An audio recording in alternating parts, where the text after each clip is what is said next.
tried to silence him. They erased his name. But he rebuilt from nothing. He fought every algorithm.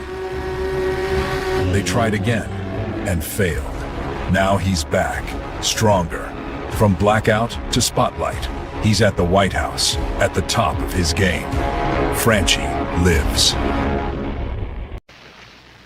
You are about to enter another dimension, the dimension of truth, unfiltered and uncensored.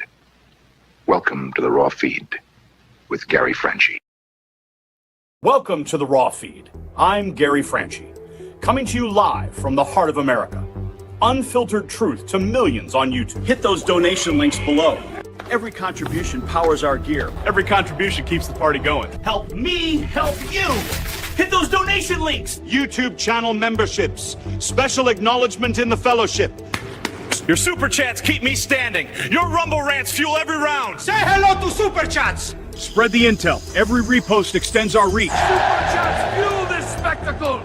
Your Rumble rants give me strength. 24/7 members only community, behind the scenes discussions. Connect with fellow patriots. My mama always said, life is like sharing the truth. Text this stream to your friends.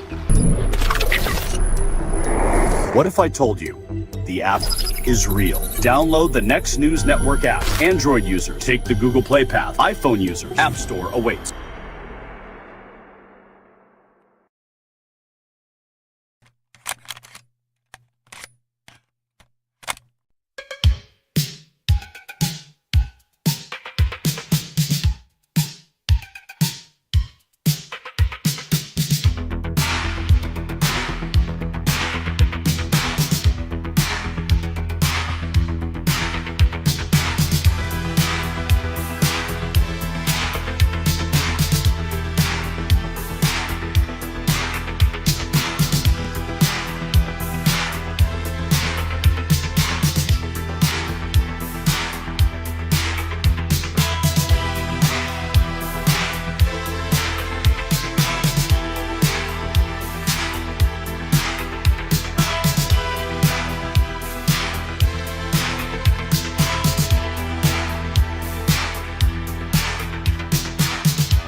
What's up, America? Welcome to the late night edition of the Raw Feed. Yes, we're running a little behind schedule, but we had to add some new features just for you. That's right. Now you can actually text Raw Feed to 844-840-4963, and you can get notified the moment we go live. No, you don't have to wait for YouTube to send you a notification if they decide to. I mean, there's just so many advantages to this. You'll never miss a live show. You'll get the message right away. The YouTube link will pop up. You can join the show. Because the mask is finally coming off, and what we're seeing underneath should terrify every American who still believes in the rule of law. I'm Gary Franchi. This is the Raw Feed, and yes, we are live. Now, before we dive into today's explosive stories, let's take a moment for this day in history, because on February 12th, 1999, the United States Senate voted to acquit President Bill Clinton on charges of perjury and obstruction of justice, following his impeachment by the House. 27 years later, we're witnessing another chapter in the ongoing battle between those who respect our institutions and those who seek to weaponize them for political gain. And tonight we're bringing you 5 stories that the mainstream media either won't touch or will spin beyond recognition. Now, these aren't just news items, they're warning signals about the state of our republic and the forces working overtime to undermine everything that you and I hold dear. First, we'll expose what appears to be brazen perjury at the highest levels of Minnesota state government. When a sitting attorney general refuses to answer basic questions under oath, what happens? About campaign donations from convicted fraudsters? You know the corruption runs deeper than anyone imagined. Senator Josh Hawley, he wasn't having any of it, and what happened next will leave you questioning everything. How we got to a point where law enforcement officials think that they're above the law that they're supposed to enforce. Next, we'll celebrate some genuinely good news for once. The Save America Act is gaining serious momentum in the Senate, and the momentum is building fast. If there's one thing that President Trump can accomplish during this term in office, this is going to save America, literally. Now, when Senate Majority Leader John Thune, he jumps on board, you know the train is finally picking up steam. The concept should be simple enough for a kindergartner to understand. Only American citizens should vote in American elections. Yet somehow this basic principle has become controversial in today's upside-down world. We'll break down exactly why this matters and why certain politicians are fighting tooth and nail against common sense. And then we're heading to Minneapolis, yes, where the resistance to basic immigration enforcement has reached absurd new heights. Teachers are apparently blowing whistles and organizing protests against ICE operations. You've seen it. They've gotten violent. But think about that for a second. Educators actively working to obstruct federal law enforcement from removing people who have no legal right to be here. The entitlement is staggering, and the implications for our children's safety should concern every single parent in America. And our fourth story this evening takes us to the halls of Congress, where Democrats are once again threatening to shut down the government rather than allow proper immigration enforcement. They're demanding that ICE agents can't wear masks, can't operate near polling places, and need warrants for everything. It's almost like they're more interested in protecting people who shouldn't be here than protecting the citizens who elected them. The hypocrisy's thick enough to cut with a knife. And then there is the media. Oh yes, the media. The Washington Post laying off reporters, locking them out of the building. CNN has lost nearly 2/3 of its audience since 2016. And a new study shows that Apple News ran 620 top stories in a single month without featuring a single conservative outlet, not one. The information war heading into the 2026 midterms is not a theory. It's happening right now. And it's even happening on this very platform, on YouTube. But the battlefield is not a newsroom anymore. It, of course, is the algorithm. And what connects all these stories is a common thread of institutional corruption and media malpractice that threatens the very foundation of our republic. From attorneys general who think that they're above perjury, to teachers who think they can obstruct federal agents, from senators who oppose basic voting integrity, to journalists who ignore historic economic achievements. We're watching a coordinated effort to delegitimize legitimate governance. The good news is that more Americans are waking up to this reality every single day. They're seeing through the lies, the omissions, and the deliberate distortions. They're demanding accountability from their elected officials and transparency from their media. Most importantly, they're fighting back through the proper channels, the ballot box, the courts, and the constitutional process. So stay tuned as we break down each of these stories with the detail and context that you will not find anywhere else. This is the Raw Feed, where truth matters more than narrative and where American interests come first. Always. Let's welcome you to the show. Who's here tonight? We got Dave and James and Mrs. Pothead Kenny and Vicky and Karen, Bill's Rules, Lizard Bites, and I have to issue a formal apology to our Boyd because I did miss 2 of his super chats 2 days in a row. I mean, I don't know what the chances of that happening. It's totally bizarre. It should never happen, but it wasn't personal. It was a complete oversight by my part, and we always strive to read every single super chat that comes in. And of course, it is a late night show, so make sure you send the link to the show to all your friends and your family, share it on all the socials, and send in your super chats if you want to sound off. Now, let's see what happens if I go ahead and I type. Okay, so it does show up. Okay, nice, perfect. Okay, just want to test that because this new overlay we have here is something we were working on before the show, and I want to make sure that we got it set up for you. So again, you can text Raw Feed to 844-840-4963. Get on the text message alert list. You will never miss a notification because we don't censor our notifications. Hey, look at that. We got a super chat that just came in. Let's see here. It is from Chris.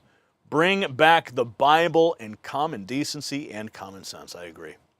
100%. Now, I was looking for Angie. Is she here? Has anyone seen Angie? Anyone out? Anyone see Angie tonight? She said she was going to jump in the chat room. I just haven't seen her. I have not seen Angie in the chat room yet, but maybe she'll pop in. Okay, it's about time. Yes. Oh, I'm 11 minutes behind the stream here. No Angie. No sign of Angie. Okay. All right, well, you guys keep a lookout for her. And then, what's up, Roger? Shirley? All right, we got news. We got news to cover tonight. So let's just get at it.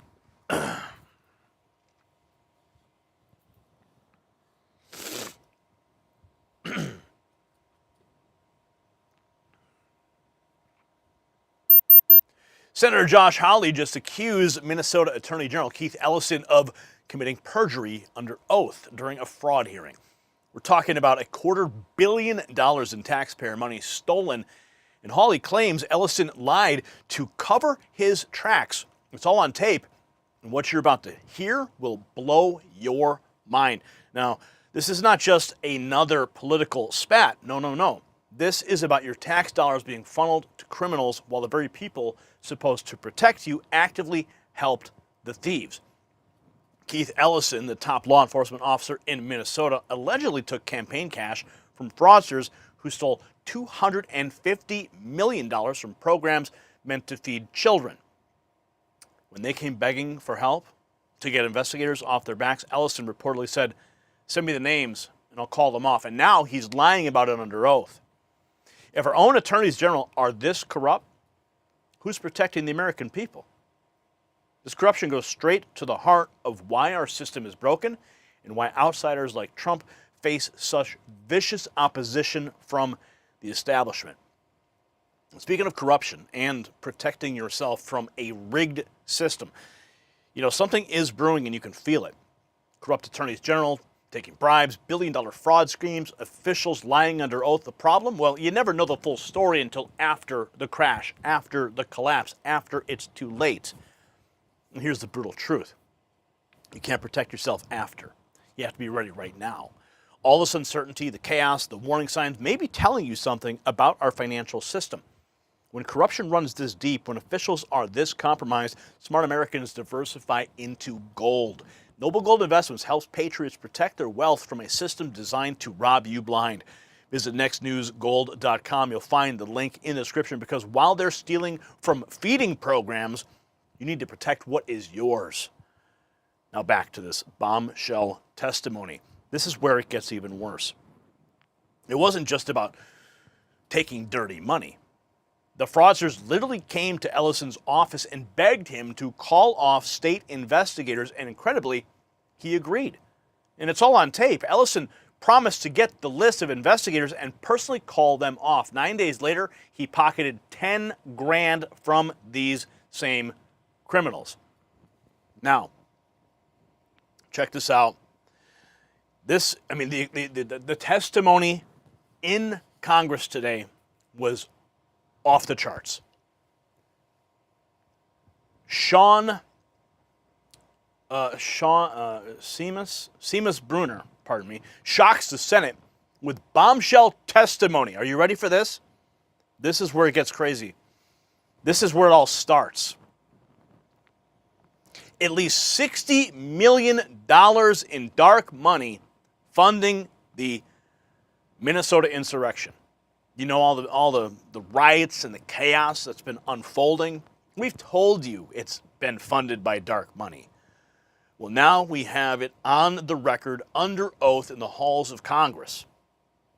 The usual suspects, of course, Soros. Organization specializes in following nonprofit funding and organizational networks. So based on your research, what organizations have been active on the ground in Minnesota? What can you tell us? Thank you, Mr. Chair. Yes, we have tracked over $60 million, according to the latest 990 disclosures, to approximately 14 groups, some of them national, others on the ground. Groups like the ACLU provide the legal defense, as well as facilitate the trainings for some of the tactics that Senator Corrin just described. A group named Democracy Forward. Take Action Minnesota has gotten over $10 million from these large NGO networks, including the Neville Roy Singham Network, Indivisible, National Lawyers Guild, CTUL, the Council on American Islamic Relations Minnesota, CARE, Minnesota 350, Voices for Racial Justice, on and on. Like I said, over $60 million just according to the latest 990 disclosures. $60 million, at least 14 different groups. That sounds like a pretty broad ecosystem here. Where's this money coming from? I mean, how is it flowing to these groups? Do you have any sense? So we've built a database that contains hundreds of thousands of rows from grants from networks like the Soros Network, the Arabella Funding Network, as mentioned, the Neville Roy Singham Funding Network, many others, Tides, the Ford Foundation Network, the Rockefeller Funding Network, these massive NGOs that have billions of dollars to spend on all kinds of coordinated protest, or in this case, riot activity. Riot activity. Sounds criminal to me. The bombshell testimony about dark money sets the stage for why HAWLEY is going nuclear on Ellison. Follow the money, and you'll see why the hearing got so explosive. HAWLEY tears into Minnesota Attorney General Keith Ellison during heated hearing on Capitol Hill. Listen to this.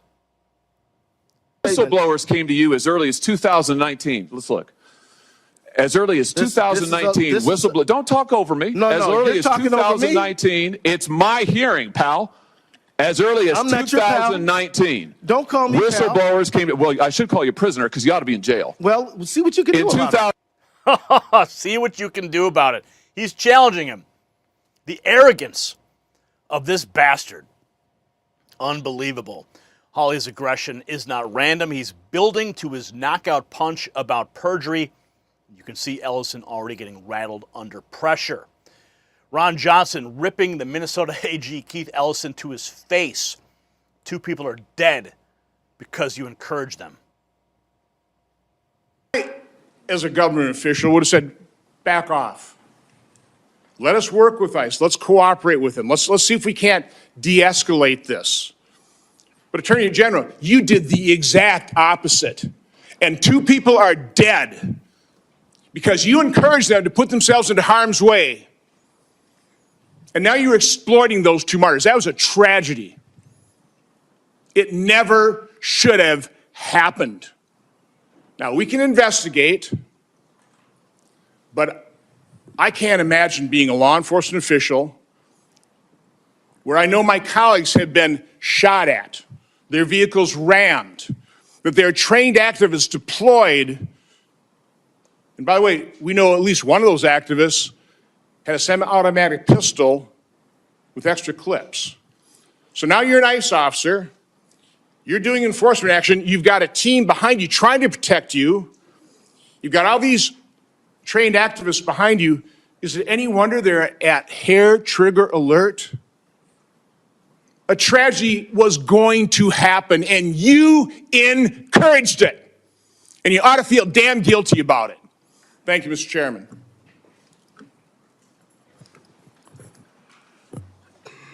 Yeah, sit there and smirk. Smirk. It's sick. It is despicable. Are you asking me for comment, Senator? Because everything you said was untrue. It was a nice theatrical performance, but it was all lies. Senator Hassan.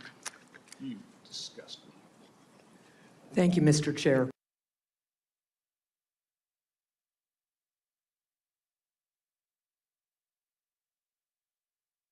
Smirking at him, too, and now Johnson piling on shows this is a coordinated Republican attack. They're softening Ellison up before HAWLEY drops the fraud bombshell. HAWLEY demands criminal indictment of Minnesota AG Keith Ellison. Listen to this. This is the full exchange. $9 billion in historic fraud out of your state, including the $250 million in the Feeding Our Future program alone. You familiar with that? Don't turn to the pages in your book to get your potted answers. Are you familiar with it? Yes or no? Yes, I am familiar with it. Very familiar, aren't you? Because the people who ran the Feeding Our Futures program came to you in your official office in the state capitol December 11th, 2021, and asked for your help in getting investigators off their backs. They complained to you for upwards of an hour about state investigators going after them, and they begged you to help them, and you agreed to it, amazingly. And we know you did. That's not because true. It's all caught on tape. Yeah, it is Every caught on- single sentence is caught on tape. Here's what you said. Let's And take a look. obviously you didn't listen said, to the it's not a tape. question. You said to them, send me the names of all these folks who are investigating them. You said to them, send me their names. And I'll take that list and I'll call the person over at Education who is investigating them and say, what's going on? Why am I getting these complaints? Then you went on to say, I already have my team working on this. What day should we get together to discuss it again? You made pledge after pledge to them. You said, we've got to make sure this guy who's investigating them stops it. You said, you have my attention. I'm concerned about this. You said, let's go fight these people, meaning the people who were investigating the fraud. Why'd you do it? Why'd you help them? Are you going to let me answer? Please, we're all ears. So first of all, you're cherry picking quotes out of there. Why did you help them? I thought you were going to let me answer. Why did you Are you help going to let them? me answer?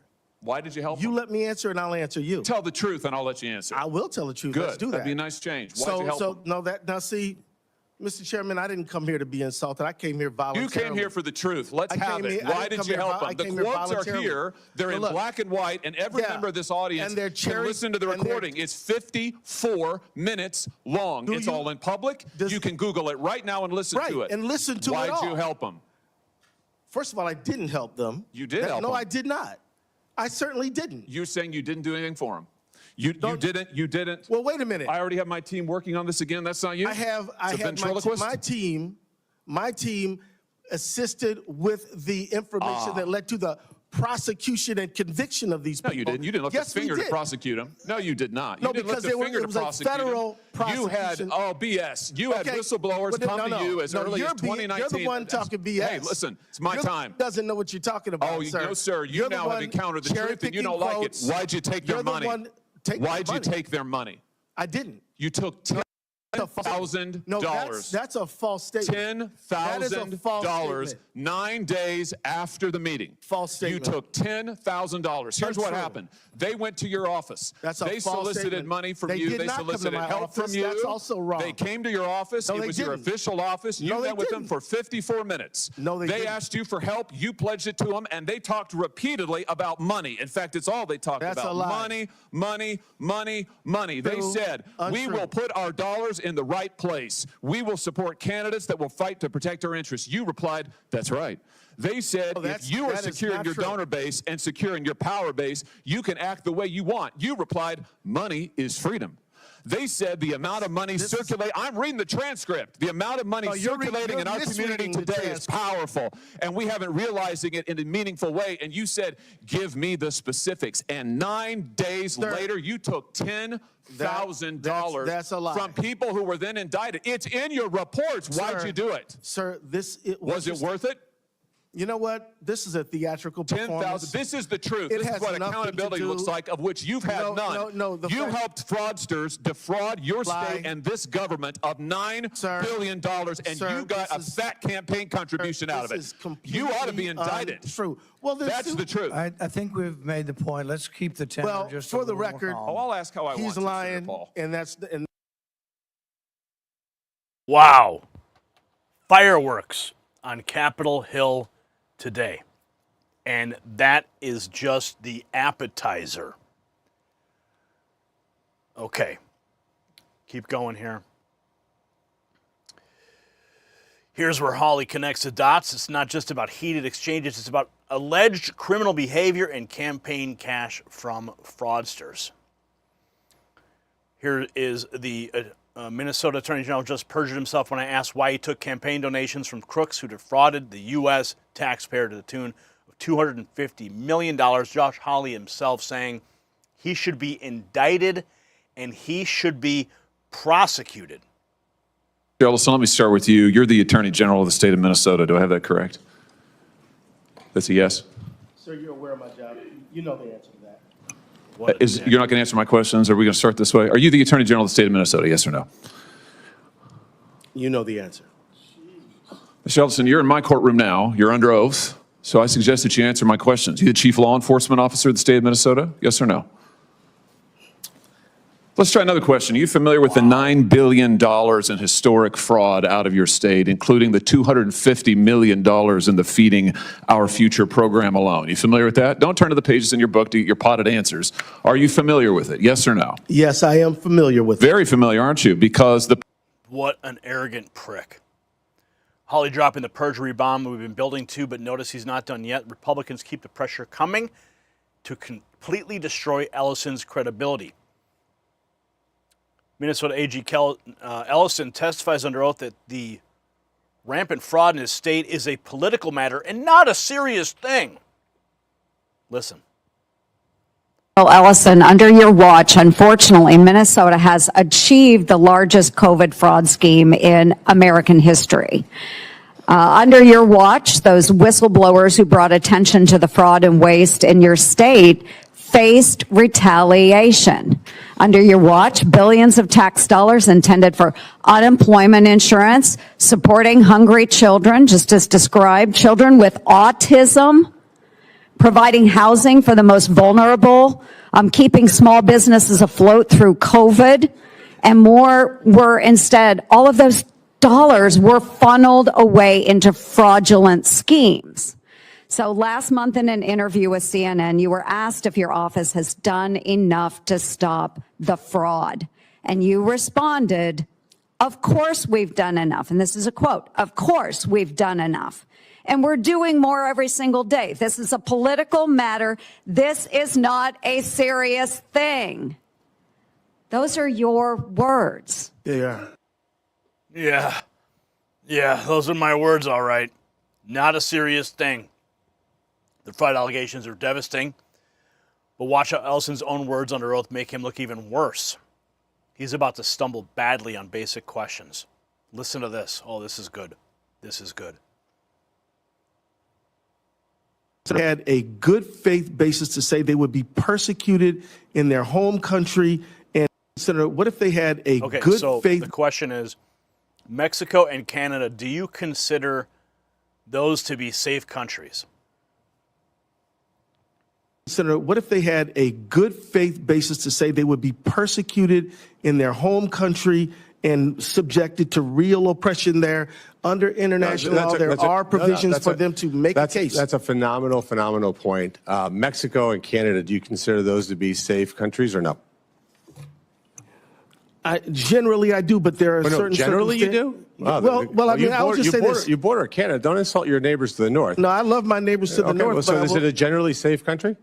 Generally, yes. So then somebody seeking asylum, could certainly be safe in Canada and Mexico, no? Now, so like if somebody, we do know that in Mexico, which is another country I truly admire and think is a wonderful country, but there have been cases of persecution, people who have legitimate But fear. people aren't safe in Mexico? Refugees cannot be safe in Mexico? Some might not be. And I think, and So what I'm maybe, saying, maybe Senator, we shouldn't have a free trade agreement with them then. I didn't say that, but what I would say, Senator, is that we should hear their petition. Gotcha. We should at least hear it out. We should say, is there a well-founded and legitimate fear of persecution in your home country? That can't happen in Mexico?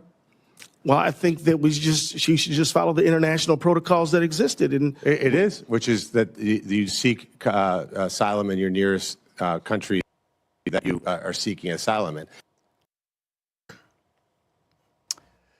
Yeah, Ellison stumbling on simple questions about Mexico and Canada shows how rattled he is, but his next answer about Minneapolis police is about to get even more damaging. Minnesota AG Keith Ellison claims Minneapolis police assist with ICE arrests. Oh, is that right? Thank you all for your testimony. I think there is a way we can get beyond, our differences on immigration and our differences on approach.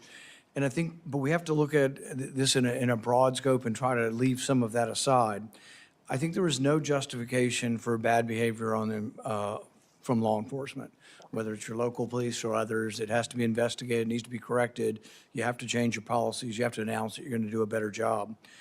But I think there is an explanation for why there's 3,000 ICE agents in Minnesota. One explanation has been put forward was vindictive. Maybe, I don't know for sure. But I do know that if you tell people preemptively that your local police will not cooperate, so if ICE calls you up and says to Minneapolis, we have a guy, we're just presuming it's a guy because more bad people out there, unfortunately, are men than women. It's a guy, this bad guy, we want to pick him up. He's been convicted of an assault and he's now needs to be deported. If the policy of Minneapolis is not to cooperate at all, I mean, there's going to be a real problem, and then they're going to say we need more ICE agents. So what happens right now, Mr. Ellison, Attorney General Ellison, if I'm from ICE and I call Minneapolis and I say, John Smith is wanted and will you help us? Could we have 10 Minneapolis policemen go with 1 or 2 agents and arrest him? Or do we have to have 12 agents and no Minneapolis police? What happens? well, under Minnesota statute 631.50, anybody convicted of a felony who's in custody must be questioned about their nationality. That's in custody. That's sort of a different question. Okay. I'm talking about somebody who's in the community and they need help arresting this person. Right, but you said felony, so You're right. that's what maybe. And that's a different, we'll talk about Okay, that. yeah, But yeah. let's talk about somebody they want help, and is the local police force going to give them help, or do they have to bring in all ICE agents to do it? Certainly targeted enforcement is not the problem, as has been said. But I think that's what has been said of some of your policies, and the interpretation is that they don't have to and won't cooperate with ICE. Well, Mr. Chairman, what my policy, first of all, they're not my policies, just so all the members of the committee know. When you see advice or an advisory opinion coming from the Attorney General's office, this is not my opinion. It is the lawyers in my office's, my best analysis of what the law requires. So I say that to you because even if I didn't issue an opinion, the law would still be what it was. But a month ago, if ICE called the local Minneapolis police and said, we want to arrest this person, will the Minneapolis police help ICE to arrest a person? I think so, yes. Well, and now we're at a question of facts. But see, Mr. I Chairman, think most people are arguing that that's not true and that that's a reason for the surge. If it is true, then the local officials need to say they will. But I mean, the mayor of Minneapolis said used crude language to tell them where to go. He didn't say, oh, we're not going to help you arrest 5-year-old boys because we think that's wrong. But if you have a rapist, we'll help you elect rapists, assault people, thieves, drug kingpins, et cetera. But it doesn't sound like that's what's happening to me. I mean, do you really think that it is happening? They're cooperating? Yes, I do, Senator. All right. And let me just, if you'd allow me just to elaborate, I think that there is, what we're dealing with is a difference of what the scenario is. If you're talking about a person who's been convicted of a crime where you will, and targeted enforcement, you will see Minnesota officials make sure that that person is addressed properly and deals with their consequences when it comes to immigration. So Representative Niska, do you think the local police are cooperating? Of course they're not. Of course they're not. They were told to stand down. See, the smoking gun is Ellison's own recorded words promising to interfere with an active fraud investigation. When HAWLEY laid it out, his face said it all.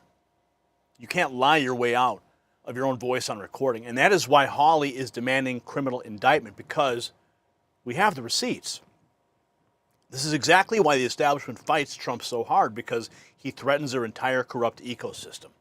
When attorneys generals are taking bribes from people, stealing food money from children, you know the swamp runs deeper than we ever imagined. Ellison thought he could lie his way out, but HAWLEY brought the receipts. And now we'll see if our justice system has any integrity left, or if being a Democrat attorney general puts you above the law.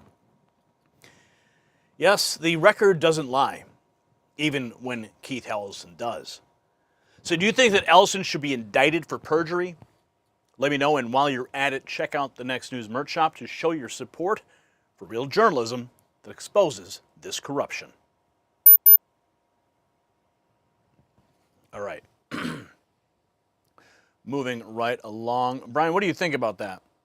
You think we should... Oh, look at this. We got some more super chats coming in. Nice. Oh, boy. Oh, boy. Here we go. Curio's already at it with his dad jokes. I have my own private jet. Unfortunately, my wife claims the rest of the jacuzzi. Okay. You got me to laugh, buddy. All right. That was okay.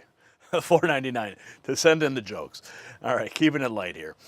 James Fay dropping $5 tonight. Thank you, James. Jesus Christ Gospel, Alex Cox.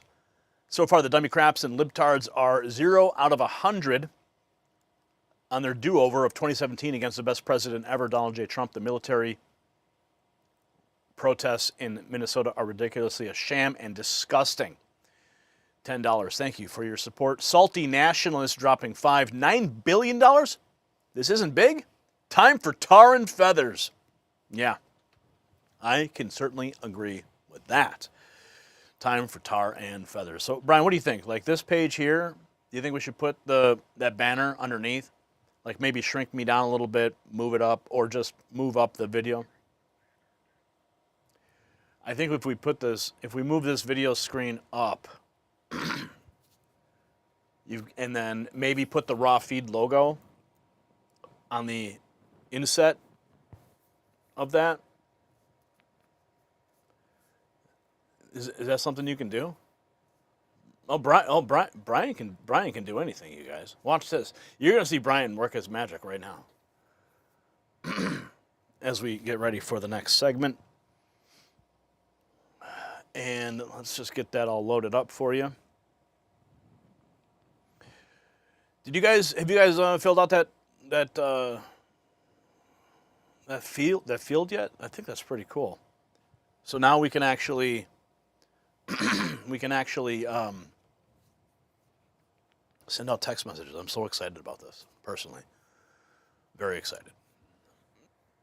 So that when these videos go out, when they're cut up and they're put out on the channel, more people have an opportunity to get the notifications for when we go live. We could even set it up so that a notification goes out for every YouTube video we upload with respect to the regular streams. I don't know if that might be too much, but at least if we're live, we could do that. And okay, so there's that. And okay, you're moving it. I can tell you. I can see Brian's clicking away over there. Yeah, our next topic, we got to talk about the SAVE Act. You can see the graphic here. This is from Newsmax. States Harris won versus ID requirement. Every single state, it looks like, every single state that she won had an ID requirement. How sick is that? I don't know what Brian's doing over there. I hear him just like smashing away on the keyboard. Oh, look at that. Look at that. Look at that, Brian. Look at you go. How nice and clean does that look? I love it. I love it. Free alerts. Text stop to cancel anytime. That looks great. Brian, well done. Well done. Okay. All right, let's keep going. We got more news to get to on this Raw Feed edition. And where are we at here? We're going to go to our clean feed. So, Brian, when I bring it into the segment, I'll pull up this shot, and then I'll cut it to this shot here. Okay? Show me the banner again. SAVAC surges as Dems defend illegals. Okay.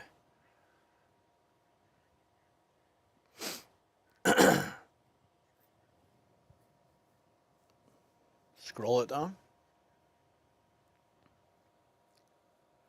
I'm just waiting for it to finish its thing here.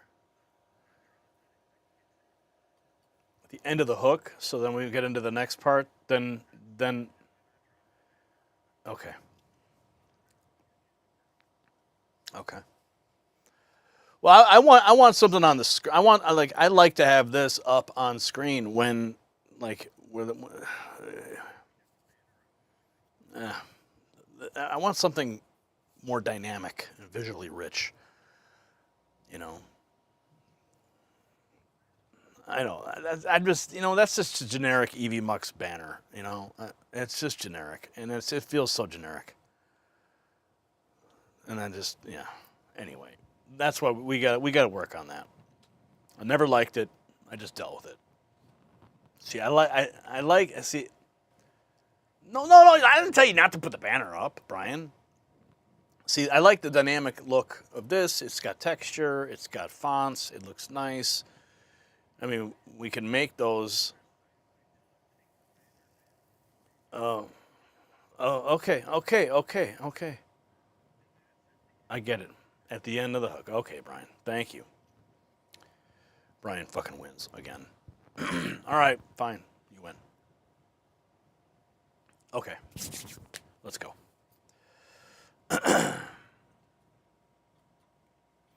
Let's just hope this laptop doesn't freeze up on me again in the middle of a segment. Okay, ready? Let's go. Senate Majority Leader John Thune just threw his weight behind the Save America Act, bringing us to 45 senators demanding proof of citizenship to vote. Meanwhile, a Mexican citizen just got caught serving as mayor in Kansas after illegally voting for years. Democrats are screaming bloody murder about requiring voter ID while foreign nationals are literally running our cities. The story gets worse. Now, here is what is at stake for you and your family. Now, right now, anyone can register to vote by simply claiming they're a citizen, no proof required.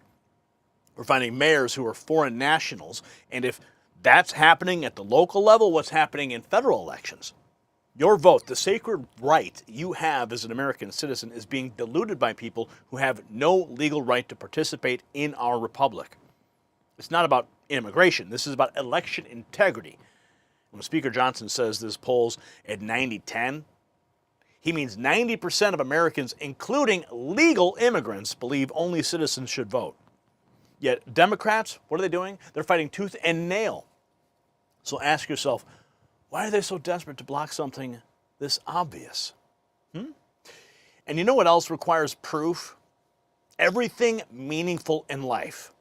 Now let me tell you about something that's been life-changing for my own family. Now, for years, my wife battled chronic pain and anxiety from her diagnosis, endless doctor's visits, treatments that didn't help. Watching her struggle daily, it broke my heart. Then Jonathan Otto introduced us to red light therapy, and her pain vanished, anxiety lifted. She became herself again. Just like we demand proof of citizenship to protect our elections, we demand proof this therapy worked. And the science? It's overwhelming. Red light therapy penetrates deep into your cells, boosting mitochondrial function, reducing inflammation, accelerating healing, Professional athletes use it. NASA studies it. Now my whole family benefits. Better sleep, faster recovery, mental clarity. So while politicians fight over basic common sense like voter ID, you can take control of your health with this proven technology. Red light therapy gives you the proof you need that natural healing works, just like voting integrity. Some solutions are obvious once you see the evidence. Take advantage. The link is in the description and use our promo code. But here's the kicker. The Kansas mayor situation, it's not isolated. A Wisconsin congressman just pointed out the absurdity. You need ID to buy beer, but not to choose who runs the country. Yes, we're at 45 senators backing the SAVE Act, just 5 short of a majority. The momentum is building because stories like Coldwater, Kansas, are waking people up to what is really happening. And here, this is a perfect example. Look at your screen. 32 states already have some form of voter ID. I guess those are all racist states, right? They must be. The 18 states that don't make you show a picture ID are the only states that Kamala Harris actually won in the last election. Think about that for just a moment. Here's the picture. Look at that. States Harris won versus ID requirement. You think there's a coincidence here? I think not. That picture right there tells the entire story. And here it is. We have this. The Arizona Senate audit confirms beyond a shadow of a doubt, since we're going back to 2020, that Trump is legitimate president of the 2020 presidential election. Katie Hobbs inserted 74,243 mail-in ballots in the November 3rd, 2020 election that are tied to individuals. Listen to this. For example, we have 74,243 mail-in ballots where there is no clear record of them being sent. And just to be clear, here in the state of Arizona, there's EV32s and EV33s. EV32s is supposed to give a record of when a mail-in ballot is sent, and an EV33 is supposed to give a record of when the mail-in ballot is received. And so there should be an equal, there should be more EV32s, more sent out than there are that are received. Specifically with these, we can tie them to a specific individual that was mailed to. And so we have 74,000 where we have them came back from individuals where we don't have a clear indication that they were ever sent out to them. You see? That is why we need to lock this vote down. President Trump says the Save America Act will ensure the security of our elections. If there's one thing that President Trump does and is successful in this term, it's getting this passed, because it will ensure the integrity of our elections. Nothing else matters. We can talk about all the different policies, all the different issues, but if we don't have our vote secured, we do not have a country. Let's be very clear about that. It's called the Save America Act. We've changed the name. It's the Save America Act, and the Democrats are against it. I heard one of them say, we will stop the Save America Act. No, we're trying to save America. And it has to do with largely voting. And basically, it's got 3 very simple points. It's got voter ID, photo ID, but voter ID with a photo, right? It's got the confirmation of U.S. citizenship. You have to be a citizen. So you have a vote, you have an ID. That's about a 99% one. And I think 90% with Democrats. Then you have confirmation U.S. citizenship. That's about a 99% one with Republicans, about 86% with Democrats, except Democrat politicians because they cheat on elections. And then you have no mail-in ballots. And there would be no mail-in ballots, very important. We're the only country in the world that does a system like we do. We're the only country in the world that has mail-in ballots. The way we do this is unbelievable. It guarantees cheating.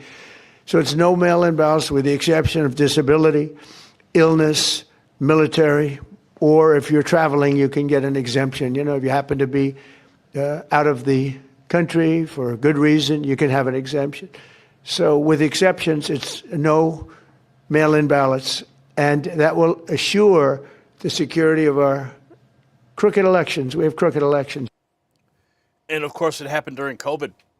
COVID opened the door to the mail-in ballots, and now they're going to roll it all back.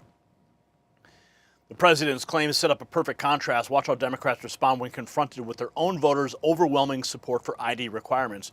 Democrat Representative Yvette Clarke says she doesn't believe polls showing 76% of black Americans support voter ID. But she says it's an attack on civil rights. Just stated that the SAVE Act is an attack on civil rights and is racist. Could you just explain that further? Because 76% of black Americans support the SAVE Act, according to CNN. Is that correct? Yeah. Well, we find it racist because at the end of the day, it's targeting black communities with a cost burden. We've been through this historically, right? Where we've been prohibited from voting because we didn't know how many bubbles were in a soap bar. And so this is just a new iteration of that, and we're very focused on defeating it. But if 76% of black Americans support voter ID, I don't believe that's 76%. CNN reported it? Well, that's Check out the polls? that's possible. Okay. But I do not agree with it. Yeah, it's right in front of your face. The polling data contradiction exposes the gap between Democrat leadership and their base, but mainstream media is about to drop a bombshell that makes this even more damaging. Caroline Levitt, CNN, the bottom line is this: voter ID is not controversial in this country. So why are Democrats in Congress voting against requiring photo ID to vote in federal elections? What's the racial breakdown on this, right? Because I think a lot of people make the argument that people of color, non-white Americans, have a harder time procuring a photo ID to vote. But even here, take a look here. Favor photo ID to vote. 85% of white people favor it. 82% of Latino. 76% of black Americans favor it. So the bottom line is this. Voter ID is not controversial in this country. A photo ID to vote is not controversial in this country. It is not controversial by party, and it is not controversial by race. The vast majority of Americans agree with Nicki Minaj that, in fact, you should have a photo ID to be able to vote. Mm-hmm. There it is, Congresswoman. There's CNN right there. But, of course, it doesn't fit the narrative. CNN handing Republicans the ultimate talking point. Now watch how GOP lawmakers weaponize this mission against the Democrat resistance. The masks are coming off. Democrats are trying to legalize illegals voting in our elections. New York Rep. Claudia Tenney says this. New York City Democrats actually put up a bill to allow non-citizens to vote in their elections. Our far left-leaning, and I think you can argue that very easily, Court of Appeals, New York's highest court, actually turned that down and said, no, only citizens can vote in our elections. That's New York state law, and that's our national law. And I just want to make sure that that was your response to Mr. Burchett, to make sure you understood that we've addressed this in New York, and we have established that only citizens can vote. And we want to make sure we secure the ballot and know that citizenship in this country has value. Citizenship has value. And that is why only citizens should vote. The local voting experiments are the smoking gun Republicans needed. But here is a key senator who could derail everything despite the evidence. Senator Susan Collins of Maine. Of course, Susan Collins is still refusing to commit to vote for the Save America Act. Even now, it's passed the House. Here is the telephone number on your screen. You can give her a call at her office if you'd like, at her public office, 202-224-2523. And keep up the pressure. Let's see what she has to say to Lindell TV. The Save America Act has passed the House. Can we count on you to support it in the Senate? I'm looking at it. The House made some significant changes. For example, you would not have to prove citizenship every time you vote. That's a good change. Makes sense to have a requirement the first time when you register, but not every time. I've long supported voter ID. There's some issues on what are federal and what are state. So I'm still this is a work in progress, but I've got to go to the health Great. committee. Thank you. She's not really there yet. Maybe she'll cross the line, but her resistance does threaten the strategy, but the momentum is building from an unexpected source that could pressure wavering Republicans. Tim Pool posting, I already said I love the SAVE Act. You don't need to sell me on it. Republicans are trying to make it harder for you to vote. Let me tell you how. The Save America Act would require your passport or your birth certificate to match your current name in order to be able to vote. If y'all got married and changed your name, your birth certificate would not match your current name. Nearly 69 million women in America have a birth certificate that does not match their current name, and therefore 69 million American women would no longer be eligible to vote. These guys say that the Save America Act is needed to prevent undocumented immigrants from voting, but y'all already know that that is not a thing. What this really is, it's a voter suppression bill to keep lawfully voting American citizens from being able to exercise their foundational right to vote. I'm obviously voting no, but I just want you guys to know that this is serious and it's happening right now ahead of the critical 2026 midterm elections. Yeah, we're going to get that cleaned up real quick, honey. With the Save America Act, Republicans are taking voting rights away from 69 million women. Unbelievable. The grassroots energy, though, it is exploding. When tech millionaires start amplifying Senate voices, you know the pressure campaign is reaching a critical mass. Elon Musk reposted this video of Senator Ted Cruz urging the Senate to pass the Save America Act after the House did their job. Get it done or get primary. That's what MAGA Voice says. Let's see what Elon Musk shared. Just passed the Save America Act. The Senate needs to take it up and pass it. I'm an original sponsor of the Save America Act. This is common sense legislation. This is legislation that requires proof that you're an American citizen in order to register to vote, and it requires a photo ID to go in and vote. Texas already requires a photo ID. It's an easy, common sense step to avoid voter fraud. The vast majority of Americans support photo ID, and yet Senate Democrats are doing everything they can to block it because they want more voter fraud. How do we take it up and pass it in the Senate? What I am urging my colleagues is that we should use every procedural tool we have to defeat a Democrat filibuster, and in particular, we should nuke what's called the zombie filibuster. Under the Senate rules, everyone has a right to filibuster, to talk as long as they want. Well, we should require them to talk as long as they can. Go back to an old style talking filibuster, like Jimmy Stewart did in Mr. Smith Goes to Washington, like I did in 2013 for 21 hours on the floor of the Senate. We should use the procedural rules to force the Democrats to do a talking filibuster and force them to keep talking and talking and talking. And when they can't talk anymore, then we should pass the Save America Act. That's what I'm urging my colleagues to do. It's what President Trump wants us to do. And so Elon Musk posting that, signaling this is going mainstream, but wait until you hear how Democrats are defending their position with increasingly desperate arguments. Scott Jennings obliterating Abby Phillip. This is a remarkable moment on CNN. After she said rural white voters and women would not be able to get voter ID. You think they're dumb, don't you? I think they're smart enough to figure out how to vote. This clip has gone viral today. If you haven't seen it, watch. By the way, it's not. It actually, there's an argument to be made that red state voters, women, poor white voters could be just as. I know, you think they're dumb too, don't you? Yeah, I mean, that's the thing. I hear these arguments. I've heard Democrats all week long. No, please don't. No, you listen. There's a deflection from talking about Donald Trump's racism. I'm actually there.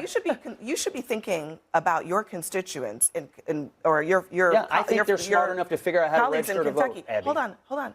Most Americans don't have a passport. Many Americans don't have access to their birth certificate. Many women, a majority of women who change their names for marriage have to provide additional proof that they've changed their legal names in order to register to vote. I have heard Democrats make these same arguments. Why don't you actually respond to the substance of what I'm saying? I am, and as the substance opposed is to this. making this about something that it's not. You're saying, it's not just about voter ID. married It's women, also about black who has voters, access and rural people are too stupid to figure out how to register to vote. No, that's not what Democrats have been making this argument all week. It's crazy. That's not what she said. Are you saying they can't figure out how to vote? Let me offer the proof. Are you saying they can't figure out how to vote? Exact same argument. It is a fact that a majority of Americans do not have passports. Many Americans, including white people, do not have their original birth certificate or access to it. You didn't say what, you said rural. I would love to offer the proof on this. Yeah, because that is also relevant. It doesn't matter to me where people live. I guess I have a little more faith in do they have rural access? America and married women than you do. Look, I don't know why you think why you're making this about whether you're smart or not. You're saying that they can't vote, that they can't figure out how to document to register to vote? Access to documentation of proof of where you were born or proof of citizenship is an additional thing that people because at one point black people actually weren't even allowed. It's a barrier. It is a barrier. This is exactly. Yes. Okay. But at one point, black people does everybody weren't that you know allowed have their original birth certificate? Everybody that I know? Yeah. I don't know. I mean, but I know where mine is, and I know where my kids are. There are elderly people in this country who are 80 years old, and they haven't seen their original birth certificate in decades. They would need to provide proof of citizenship. It is not fear-mongering at all. It's not fear-mongering at all. That's just a reality. It's not fear-mongering at all. Listen. Yeah, that's the 2-minute version. The 6-minute version is even more spicy. The pundit battles are getting brutal, and Democrat lawmakers are making claims so absurd they're practically writing Republican attack ads. Representative Hillary Scholten says the SAVE Act will prevent 160,000 women from voting in her district because they didn't change their last names on their birth certificates after getting married. You literally don't change your name on your birth certificate, right? Nearly 70 million married women in this country have changed their last name, but their birth certificates don't reflect that. In Michigan's 3rd district alone, 160,000 women could find themselves unable to register simply because when they got married, they didn't change both their ID and their birth certificate. 160,000 women in my district alone. Well, maybe it's time for them to update their records. These factual errors from Democrats are piling up fast, but here's the breakthrough. Shows Republican strategy is actually working. Based Mike Lee. I just spoke with Senate Majority Leader John Thune, who has asked me to add him as a co-sponsor of the Save America Act. We're now at 45 baby steps to save America. Also says added Senator Curtis. We're now at 44 baby steps. Current list: Banks, Barrasso, Blackburn, Bozeman, Britt, Budd, Cassidy, Cornyn, Cotton, Kramer, Crapo, Cruz, Curtis, Daines, Ernst, Fisher, Graham, Grassley, Haggerty, Hawley, and more. The co-sponsor count is climbing. Now watch what happens when investigators actually test how easy it is to game the system without ID requirements. The Senate must pass the SAVE Act. An American calls into the Maine DMV. Watch this. To ask if someone with no ID and no social security number can register to vote. Neither are required. Listen to this.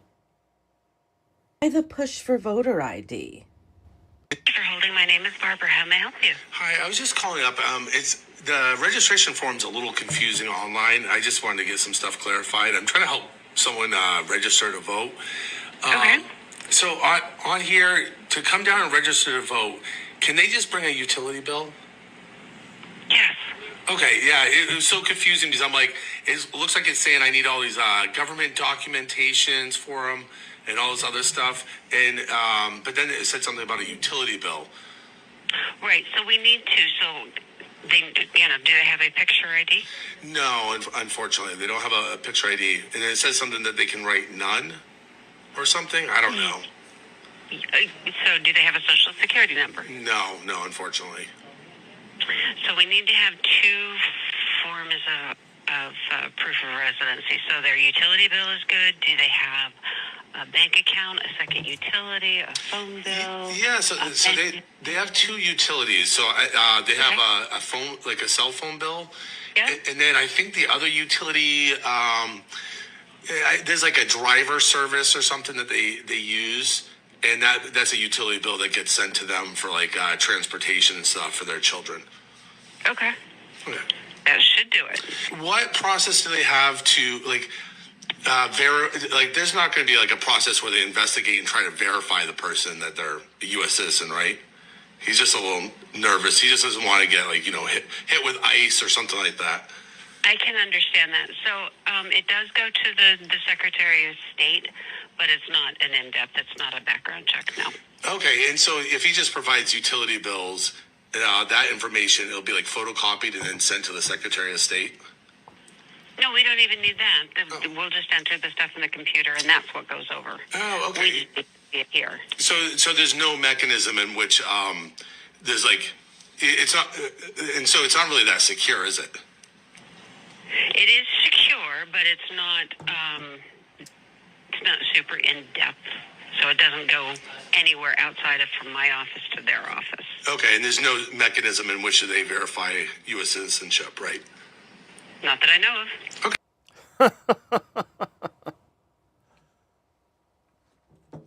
So the next time I travel, since it's identification, it's proof of residency, I wonder if I can just use my utility bill. I'm going to take my PGE bill with me next week when I travel and see if that'll work. Let's just show it to them. Hey, here's my ID. I guarantee you they're going to laugh at me, but, you know. Yeah, I feel the same way, honey. This real-world testing exposing the loopholes Republicans have been warning about, GOP lawmakers have the perfect analogy to drive the point home.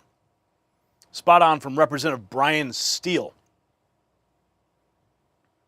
He is spot on. It's radical that the Democrats don't want to require photo identification when individuals come to vote. I'm often reflect back on a debate that I had here in the House of Representatives about photo identification. I flew home to my home state of Wisconsin, went to buy a six-pack of beer. The clerk recognized me, asked for my ID, confirmed it, and then I was allowed to buy the beer.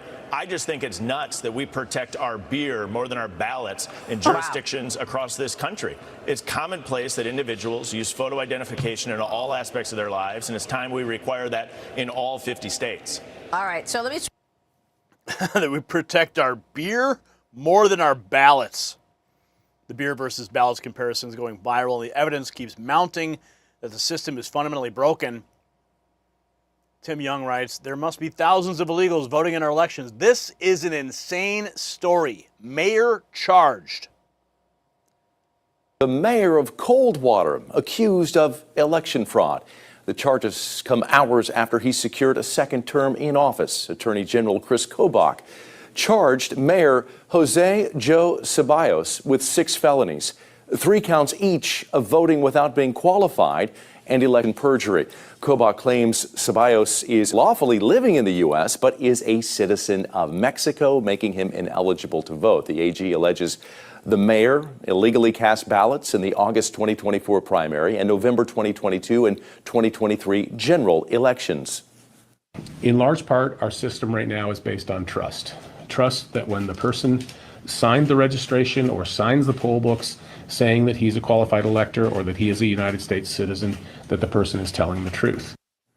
We reached out to Mayor Ceballos for comment, but have not heard back yet. The Coldwater City Council, though, released a statement on social media saying the mayor called them in for a special meeting over the noon hour to, quote, discuss recent events that have transpired with the Kansas Attorney General's office. While the recent allegations involving the mayor are understandably concerning, we will allow the proper legal process to take its course before making any further comments, unquote. Ceballos is expected to be in court for his first appearance on December 3rd. December 3rd. The mayor of Coldwater revealed to be a foreign national who not only got elected while not being a citizen, but also voting in federal and state elections since at least 2022. So the anecdotal evidence is overwhelming, but here's the hard numbers that show Republicans are approaching a major legislative victory. SAVE Act surging. Thune jumps on board. Victory lap time.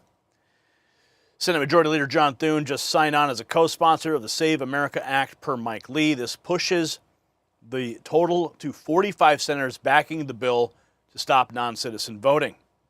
Here's John Thune. Should non-citizens be voting in American elections? The answer is no. And the Democrats have taken a hard position that it's okay. Now, the law already prevents that, but if that's true, then why wouldn't we want to put into law something that would require when you go to vote that you prove you're a United States citizen? And that's all the SAVE Act does. And so, you know, they can cry and lament this actually being voted on, but I'd be hard-pressed to have to defend a position that doesn't believe that you have to be an American citizen to vote in an American election. I'll finish off with the words of Speaker Mike Johnson defending the SAVE Act. This is from yesterday. Leader Thune, listen. The SAVE Act just simply says you have to have verification of citizenship to register to vote.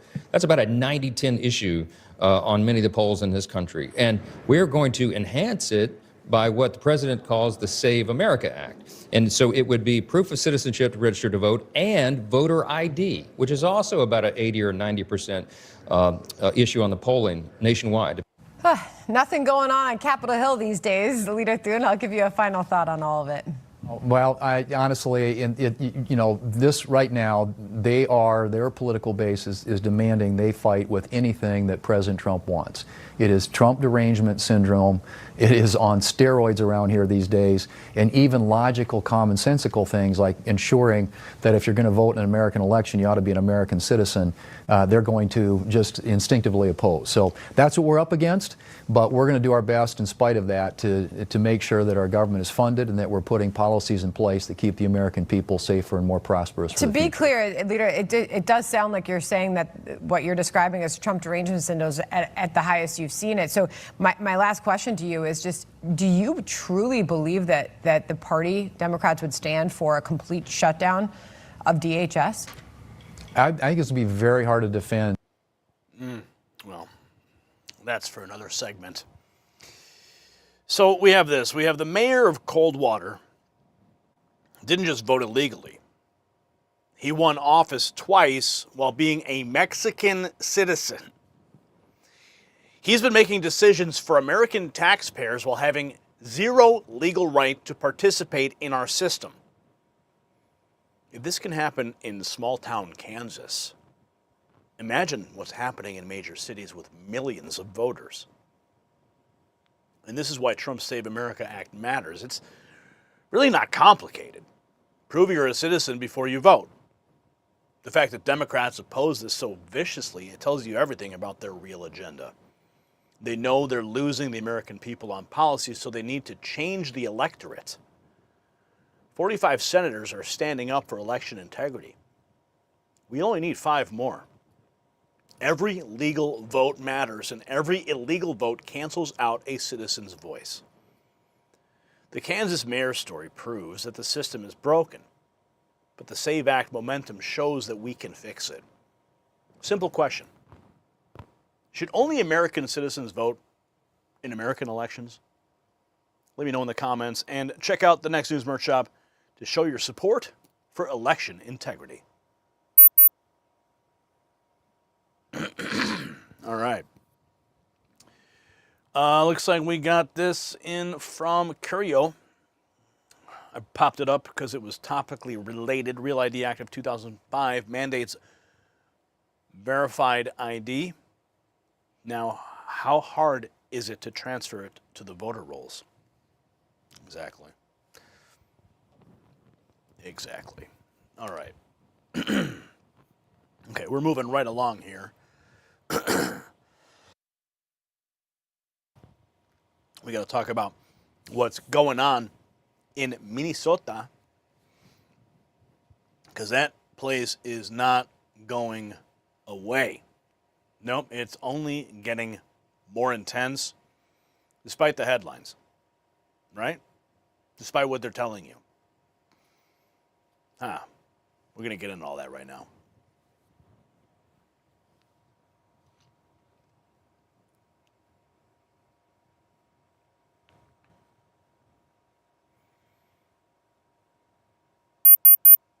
Tom Homan just announced the end of Minnesota's ICE surge operation. But here's what nobody's talking about. The absolute meltdown we witnessed from radical leftists who turned Minneapolis into a circus of whistles, Target store takeovers, and teacher-led resistance movements. The footage we obtained shows just how unhinged these people became when faced with actual law enforcement. Now, this isn't just about immigration enforcement. This is about who controls our cities. We watched teachers abandon their classrooms to blow whistles at federal agents. We saw organized mobs storm Target stores from Manhattan to Minnesota, demanding private companies bow to their anti-ICE agenda. These are the same people who want to indoctrinate your children. And now what are they doing? They're openly coordinating resistance against federal law enforcement.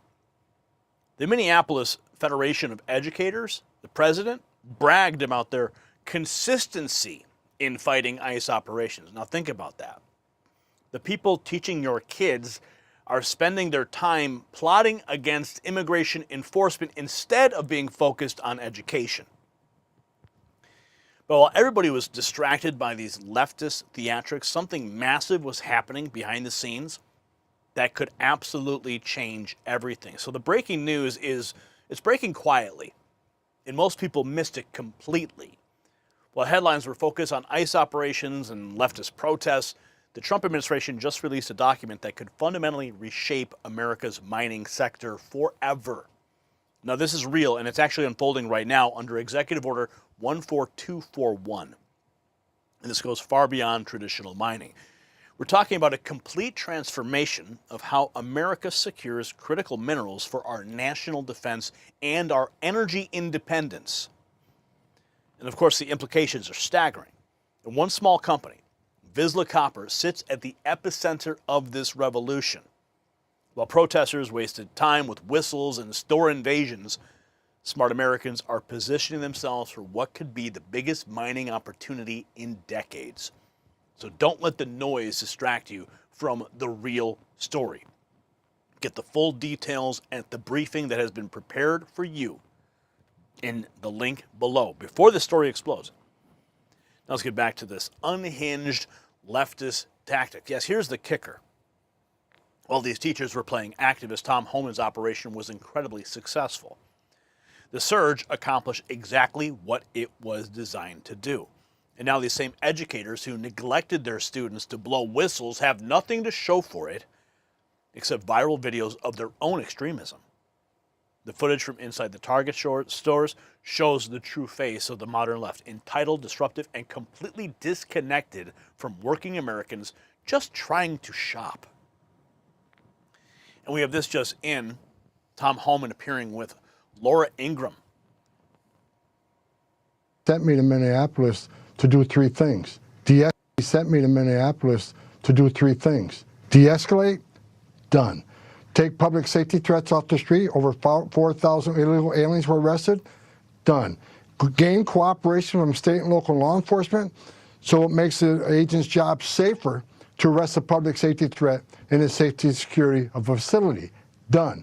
But even though we're drawing down resources, we still want to have hundreds of special agents here drawn down on the fraud here from the Somatic community and others. Those fraud investigations are going to continue until they're done. We're going to hold people responsible. We're also got investigators here doing the church investigations, to include Don Lemon. We're not walking away from anything. We've achieved what we came here for. This is like any other surge operation. LA, it ended. Los Angeles, it ended. Charlotte, it ended. New Orleans, it ended. This is ending the surge, but we're not going away. And let me say this, over 800 flights a day land in St. Paul, Minnesota. If we need to come back, we'll come back. Meanwhile, Tom, properly funded ICE operations. Yeah, there may be a drawdown, but they're going to be putting massive resources into Minnesota to focus on the Somali fraud. Here we have a leftist mother has her daughter help her draw a F ICE sign, but they call it You know, they call it family coloring time. Christy Noem is a bird-legged hoe. I said Christy Noem is a bird-legged hoe. Oh, Christy Noem is a Family coloring time is my favorite. Look at that trash right there on your screen. Wow. The daughter is coloring in the F word on a sign. With, and of course, her choice of music. Christy Noem is a hoe, of course. The family protest setting the stage for what Homan has announced from Minnesota. Watch how he's directly addressing the community tensions. I want to say something about the various unfounded complaints I'm hearing about ICE enforcement operations. During the surge operation, ICE has not arrested anybody inside a hospital. We have not arrested anybody inside of a school, an elementary school. We have not arrested anybody inside a church. As a matter of fact, the only ones that disrespected the sanctuary of a church were the agitators that have been arrested and prosecuted, and so far we have 9 of them. However, those locations are not off the table. I said from day one, there's no sanctuary for a significant public safety threat or national security threat. But as far as those stories about ICE going into churches, arresting people in hospitals, it simply has not happened. And if you have a case where it happened, you let me know. Because all the digging I've done here, I can't find a single one. Fake news at its finest. Tom Homan dispelling the lies. Homan's laying out the rules of engagement, but now he's about to reveal why the surge operation is actually ending. I'm very pleased to report that this surge operation and our work here with state and local officials to improve coordination and achieve mutual goals, as well as our efforts to address issues of concern here on the ground, have yielded the successful results we have came here for. The Twin Cities and Minnesota in general are and will continue to be much safer for the communities here because of what we have accomplished under President Trump's leadership. I previously shared with you before I got here. Before I even got here, I met with, I said I was going to meet with the governor, the AG, and the Mayor Fry, Mayor Herr, and I've done all of that. I've also met with various police chiefs and sheriffs. And one thing we all had in common was the importance of ensuring and maintaining public safety. Overall, we made a lot of progress through extensive engagement, meeting with them and other key stakeholders. And it is expected that those engagements and discussions will continue going forward in order to enhance exchange of information and more coordination. As a result of this surge operation, we have greatly reduced the number of targets for enforcement action. And many criminal aliens have been arrested and taken off the streets, including murderers, sex offenders, national security threats, gang members, and other violent criminals. Just this week, ICE arrested a criminal alien with criminal convictions for rape, acts with a child under 14 years of age with force, lewd and lascivious acts with a child under 14. ICE also arrested 2 criminal aliens with criminal sexual misconduct convictions, among other violent criminals. Through targeted enforcement operations based on reasonable suspicion and prioritizing safety and security, ICE will continue to identify, arrest, and remove illegal aliens that pose a risk to public safety, like we've done for years. And our officers will carry out those duties with professionalism, integrity, and compassion, like we've done for years. We will enforce the immigration law against all persons in the United States illegally. We will enforce immigration law against people here illegally. He's building up to the big announcement. This sets up the victory lap. We now have the ability to arrest criminal aliens in the safety and security of jails throughout the state at the time they're being released, like we've done in other states. I've also directed the strategic placement of officers in certain areas throughout the states that can respond quickly to sheriffs that want to release somebody and notify us. We need to be nearby so they don't hold them unnecessarily. So We worked on a strategic plan to reassign officers in those key locations. Arresting a public safety threat and the safety and security of a jail is safer for the alien, it's safer for the officer, and safer for the community. I think we all can agree on that. It requires less resources for at-large operations. It just makes sense. I'll say it again, as I've said many times, we are not asking local law enforcement to act as immigration officers. I don't want them to be immigration officers. We're the immigration officers. We just want them to be cops. We're asking law enforcement to coordinate with other law enforcement to help keep public safety risk out of the communities. It's that simple. Coordination, safety. But they keep getting pushback from Democrat leadership. The coordination success he's highlighting is key to understanding why Trump agreed to end the surge. Here he is more. In addition to taking public safety threats off the street, ICE here in this state have located 3,364 missing unaccompanied alien children. Wow. Children that the last administration lost and weren't even looking for. That's because of the leadership of President Trump, these children were located. Think about that. The massive child recovery operation is Homan's biggest talking point for declaring the mission accomplished. And here's more. That and success that has been made arresting public safety threats and other priorities since this surge operation began, as well as the unprecedented levels of coordination we have obtained from state officials and local law enforcement, I have proposed, and President Trump has concurred, that this surge operation conclude. A significant drawdown has already been underway this week and will continue through the next week. We have a lot of work to do across this country to remove public safety risk who shouldn't even be in this country, and to deliver on President Trump's promise for strong border security and mass deportation. Law enforcement officers drawn down from this surge operation will either return to their duty stations or be assigned elsewhere to achieve just that. Stephen Miller also weighing in on the matter, and he had this to say, talking about the fact that Keith Ellison was testifying on Capitol Hill today with respect to the cooperation in the jails. Listen to this. The corrupt Attorney General Keith Ellison in Minnesota issued an edict unlawfully requiring all jails and prisons in the state to shield, harbor, and conceal criminally illegal aliens from ICE.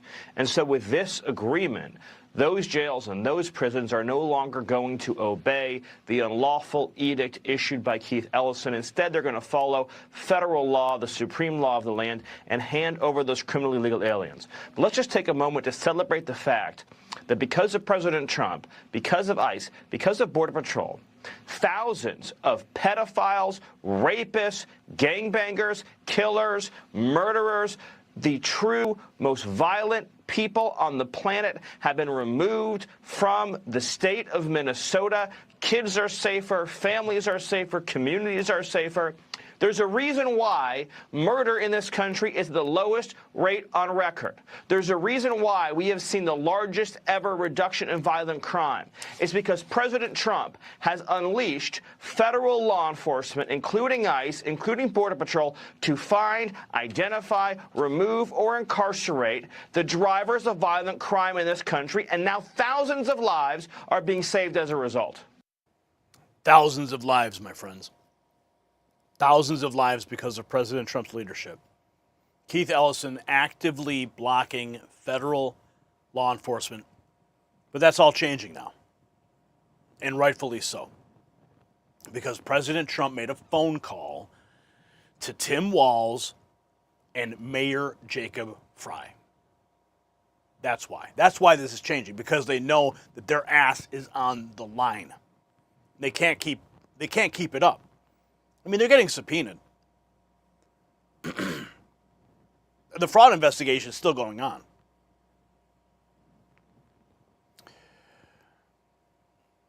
let's see.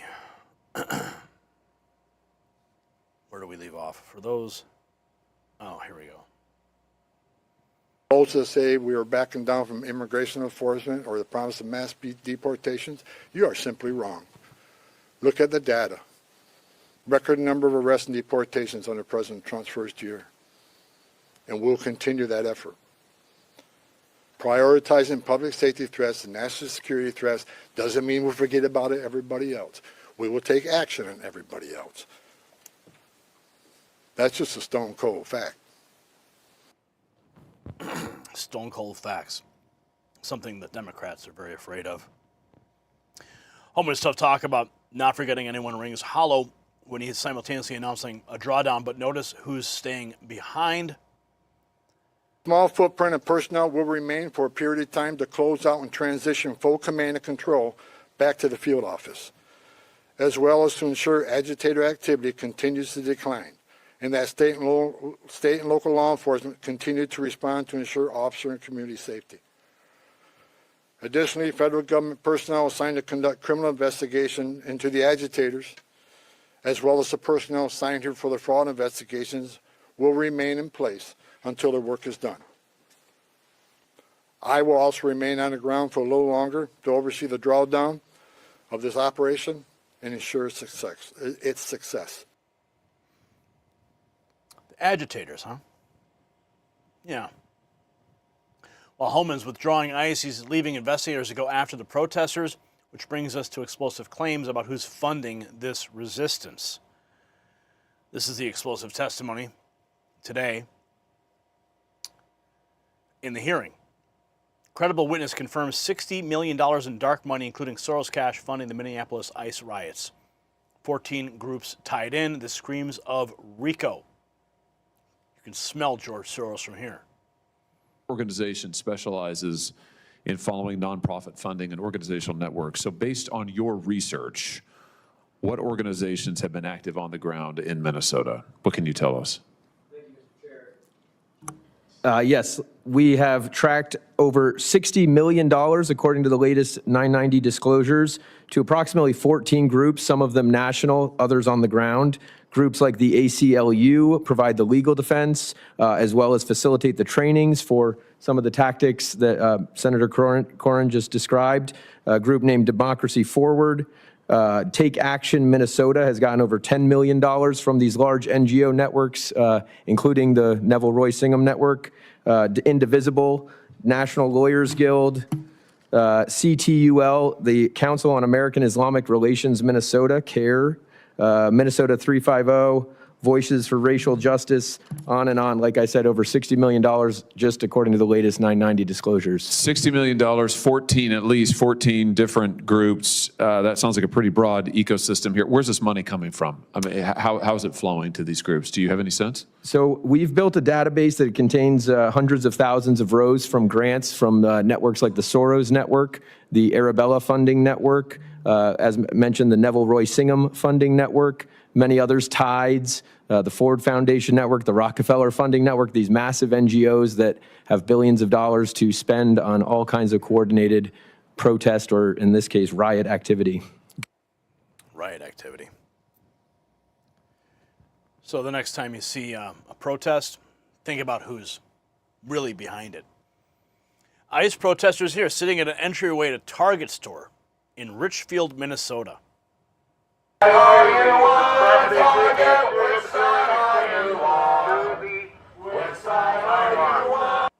Which side are you on, right? Which side are you on? We've heard that song before. From Minnesota to Manhattan, the coordinated Target campaign shows the sophisticated network Holman's investigators are now pursuing. Here, anti-ICE protesters out in force outside a New York City Target store chanting, blocking, and demanding the chain ban ICE and take a stand against law enforcement. How ridiculous is this? This is the most ridiculous thing ever. You want Target to ban ICE. What? What is ICE doing? Shopping there? Shame on Target. Shame on Target.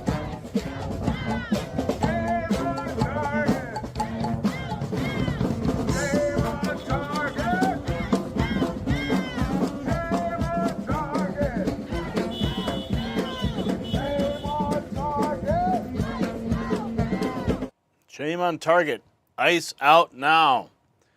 The Target takeover in New York proves this isn't grassroots. It's a coordinated assault that leads us to who's really orchestrating the protests. Anti-ICE leftists storming inside a Manhattan Target, obstructing shoppers. These people have nothing to do except protest.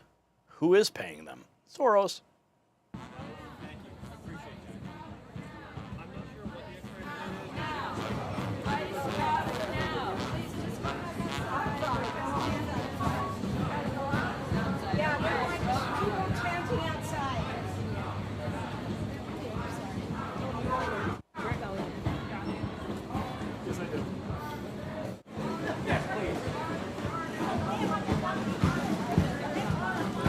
Go downstairs. That's where the manager is. We're going to take the elevators down. We're going to go and talk to the manager about this.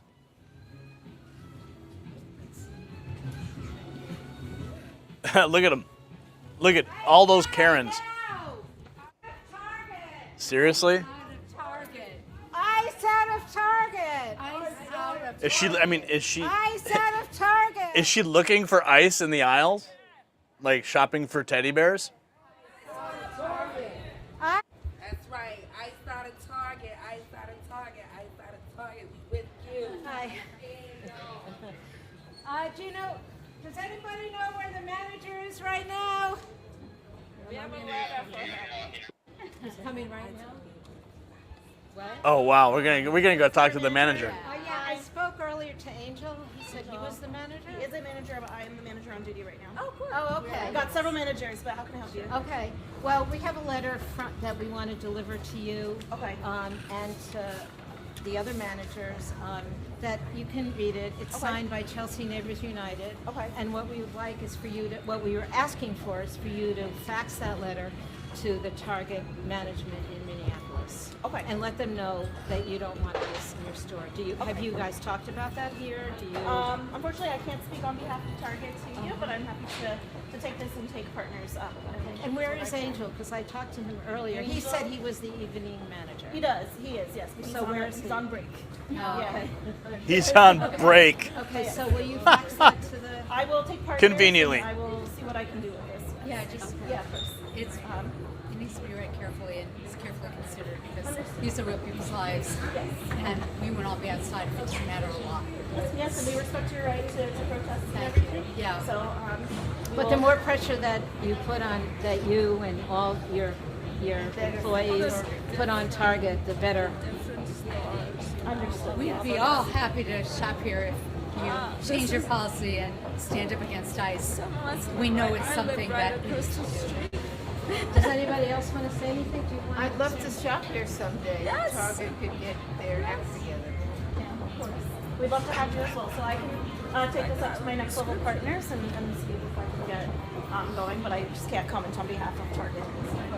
What a ridiculous waste of It time. is to accept ICE's presence in their stores and in the country. Yeah, I'm happy to take this. Thank you. Okay, but I do appreciate you, and of course we do. Oh my goodness. Okay, all right, enough of that. We got more. A teachers union leader.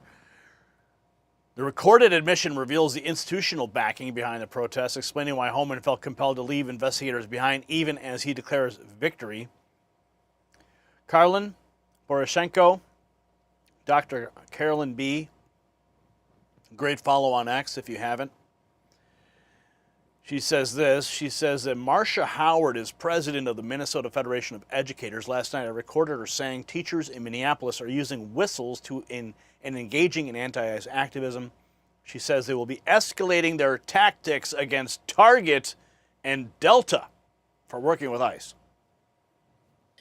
So first up, I have the honor of bringing to you President Howard of the Minneapolis Federation of Educators. President Howard, we'll toss it to you. I am in Minneapolis, Minnesota. I am about 263 steps from George Floyd Square, which is one of the longest running occupied spaces, resistance spaces in American history. We've been here since May 25, 2020, fighting for stolen lives of Black and Indigenous and people of color. And I gotta say, that actually has prepared us for what has become very obvious to people around the country and probably around the world as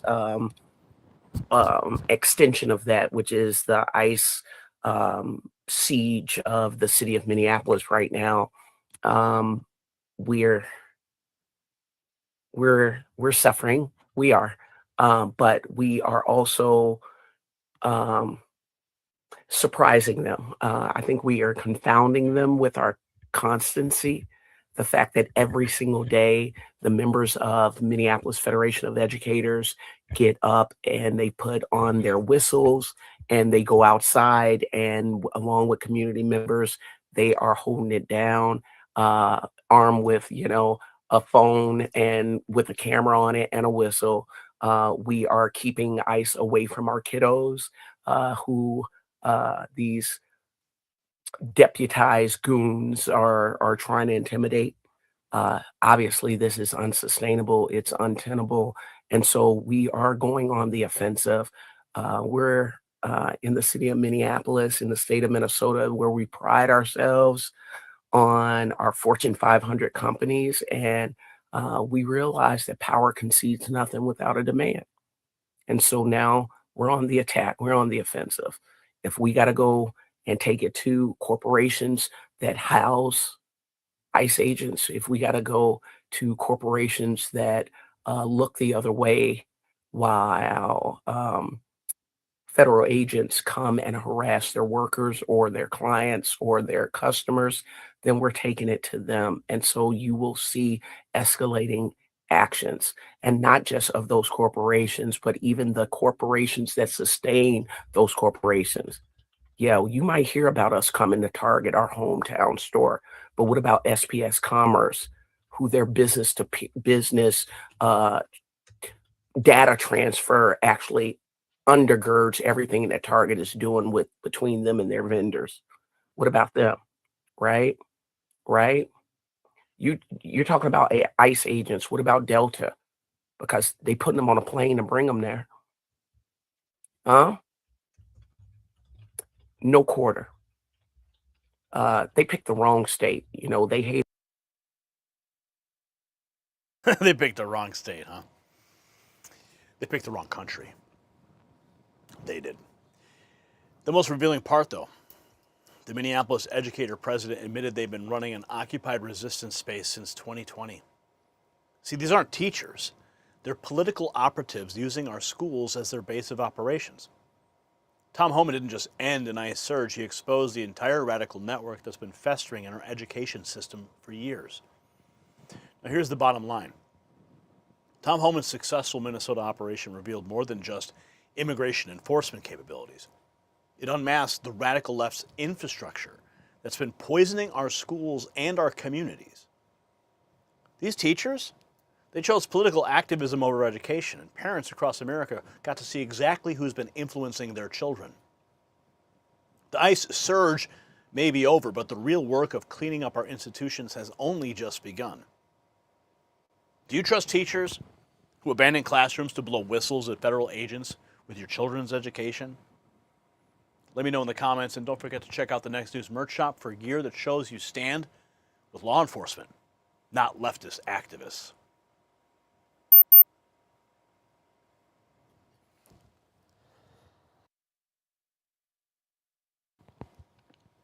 All right, moving right along. Text raw feed to 844-840-4963. I can actually see some of you folks did sign up, but you have to text raw feed specifically. Text raw feed, those words, to 844-840-4963. I see somebody did text in the word thanks. That's not going to cut it. You got to text raw feed. And then you'll get a confirmation notification. Someone text in love N3, and that will not put you on the list. But if you text raw feed, you will. Another one said, hi, Gary. That will not get you on the list either. So make sure you fill it out correctly. text raw feed to 844-840-4963. Looks like Brian just jumped back in here. Everything okay, Brian? You having some internet issues or something, maybe? I see. Okay. All right. And you want me to replace this laptop with a... Is the mini PC, is that going to be able to handle everything we're doing here? Is it stronger than this PC, this laptop I have sitting in front of me?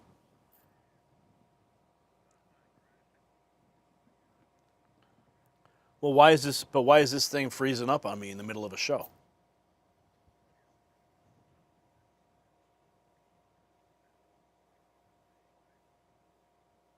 I don't know. Yeah. What if I just did like a fresh install of Windows on this thing? Maybe that'll do it. Anyway. Yeah, it's a Core i7 8th generation, whatever that means. Okay, we got more news to get to. Oh, wow. No kidding. Yeah, this is an old laptop, probably at least 5 or 6 years old, if that.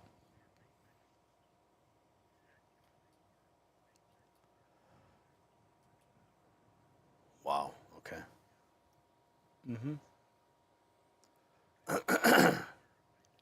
Okay. All right, let's get to our next topic. I'll be monitoring the SMS signups. See if any else have come in since the announcement here. All right, let's get to our next topic here. It's getting late, and I know that Grand Old Memes is waiting. Maybe he's got stuff created. I don't know. Maybe he does, maybe he doesn't. Maybe our system is actually functioning tonight.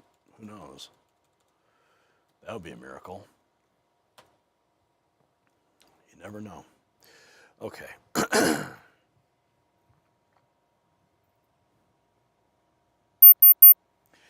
Got some breaking news tonight. Democrats are literally shutting down America's homeland security because they can't stop President Trump from enforcing immigration law. While ICE remains fully funded through 2029, Chuck Schumer is willing to cripple FEMA, the TSA, and our cybersecurity defenses just to throw a tantrum. It's not about funding, my friends. This is about sabotage. And here's what's really at stake. When Democrats play games with national security, your family's safety gets compromised when FEMA can't respond to disasters and cybersecurity operations get degraded. Your travel plans get disrupted when TSA operations become strained. Our coastlines become vulnerable when the Coast Guard loses funding. But here's the kicker. ICE deportations continue anyway because Trump secured their funding through 2029. So Democrats are literally destroying critical services for nothing. They're punishing American families because they can't punish ICE. This is what happens when the swamp puts politics over protection. And speaking of national security threats, there's something that defense contractors track that's most Americans are ignoring. Yes, breaking tonight, there is a metal most people never think about, but governments, defense contractors, they track it every day. Now, you know I've spent years watching gold and silver, but the opportunity to stop me cold sits one layer deeper in critical minerals. One metal above all others, titanium. While Democrats sabotage homeland security funding, smart Americans are securing metals that power our defense infrastructure. And SAGA Metals gives you direct access to titanium and other critical minerals that governments desperately need. No complicated ETFs or mining stocks, physical metals that you can hold. The same materials that make our fighter jets, satellites, and defense systems possible. When politicians play games with security, you do need to know where to invest. So check out SAGA Metals while Democrats continue their dangerous games with America's safety. There's a special full briefing prepared just for you down below. But wait, my friends, it does get worse. Representative Jason Smith just exposed the real agenda here. Democrats are demanding ICE agents can't monitor polling places. Think about that. They want to ban immigration enforcement from election sites. I mean, why would legal voters fear an ICE presence? They wouldn't. The shutdown threat isn't about funding. It's about protecting illegal voting. They're holding TSA and FEMA hostage just to shield election fraud. Now we have this from John Fetterman, torching his own party. Senator Fetterman calls it ridiculous that they're holding up DHS funding. Watch this. Having any meaningful functional impact on ICE because they have unlimited money effectively for right now, right? Yes, sir. Oh, so you're going to punish all of these other parts, the very important parts of our government, TSA, Coast Guard, FEMA, and cybersecurity. That's what kind of a statement if we announce to our enemies, like, well, our cybersecurity agency, now we're going to be shut down. If I really want to make a move, that probably makes it better. And then, so is that a accurate statement? It's a fair assessment, sir. Yes, sir. Okay. So now here I am. Here I am, a Democrat, and I think I ran the whole gamut. I met with Secretary Noem, and I've always treated her with respect.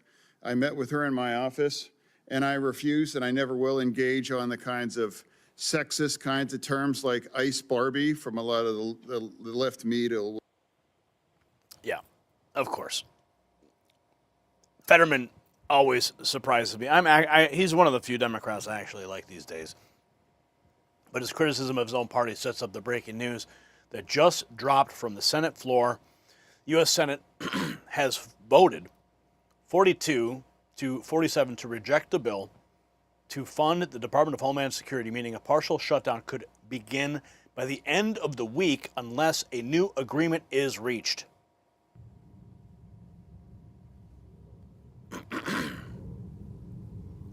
Roll call vote. Yeas 52, nays 47. Motion to vote cloture on the motion to proceed to the consideration of H.R. 7147, the Consolidated Appropriations Act. Now we know the Senate rejected the funding bill. Let's dig deeper what experts are saying about which agencies are actually at risk. The DHS shutdown warning. Rosemary Jenks confirms. $170 billion, right? It was already approved, but the appropriations that normally go just to fund ICE will be just like TSA and just like FEMA. The core of ICE will be shut down because you've checked with appropriation. They're saying no. That's part of this. That could be part of the shutdown, correct? That is absolutely correct. And I have verified this with the Appropriations Committee.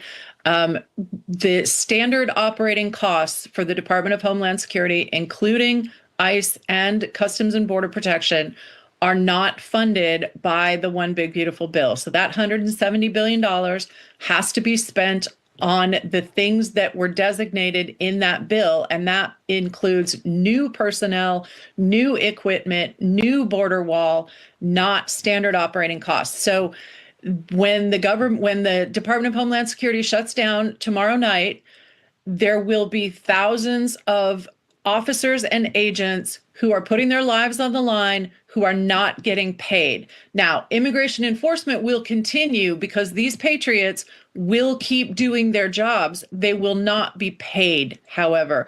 Their families will suffer. They may not be able to pay their bills. So this is what the Democrats are doing to immigration enforcement. They absolutely intend to shut down immigration enforcement. It's not going to work, but they're going to make it as painful as possible for the patriots who are doing it.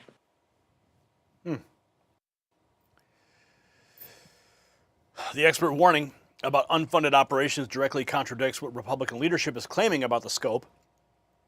Steve Scalise says Democrats say this is about ICE. It's not. ICE is fully funded. The DHS shutdown would instead stop disaster relief, disrupt TSA, and impede Coast Guard operations. Chaos for the American people, just so Democrats can try to make a point. Let's just look at what would happen if the Democrats get their way. And you can see from their leaders, they are clamoring for another government shutdown. If the Democrats shut down the Department of Homeland Security, they're claiming it's about defunding ICE. But as they know, and as you know, in the Working Families Tax Cut, we funded ICE through the rest of President Trump's term. So ICE is funded. But what is not funded if the Democrats get their way? They will literally shut down funding for disaster relief in FEMA in the middle of a storm that in New York City alone, you want to see what socialism gets you, 18 people now have frozen to death under the leadership of the socialist Mandami. That's what Democrat leadership gets you. They want to shut down TSA. So just take Atlanta's airport, LaGuardia. Those two airports alone, having been shut down, if the Democrats get their way, will wreak havoc with tens of millions of Americans who just want to go see their family members, want to travel for a wedding, or whatever the case may be. Maybe they're trying to start a small business and want to go to another city to try to create some jobs. They won't be able to do that because Democrats want to have a tantrum, not to defund ICE, because again, ICE is fully funded, but just because they want to cause chaos in America to get open borders. Text raw feed to 844-840-4963 if you want to get notifications from the Next News Network. Now, Scalise defends that ICE is protected. It raises questions about which agencies actually face disruption. Let's get the official breakdown. News Nation says the clock is ticking for Congress to fund the Department of Homeland Security or face another partial government shutdown. ICE, FEMA, TSA, Secret Service. Current DHS funding runs out at midnight on Saturday. Let me turn now to Capitol Hill, everybody, where time is ticking for Congress to fund the Department of Homeland Security or face another partial government shutdown. Lawmakers are deadlocked on changes to DHS policies, and agencies within the department warn of what could happen without a deal. News Nation Washington correspondent Tom Dempsey is live for us at the White House. Tom, get us up to speed on this. How soon could we see a funding deal come through, if at all?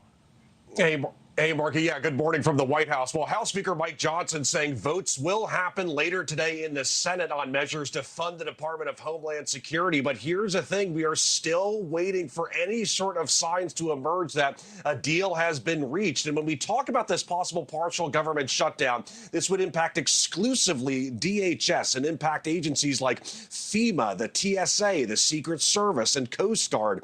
The heads of those agencies told Congress on Wednesday how their employees would be impacted, including some working without paychecks, others being furloughed.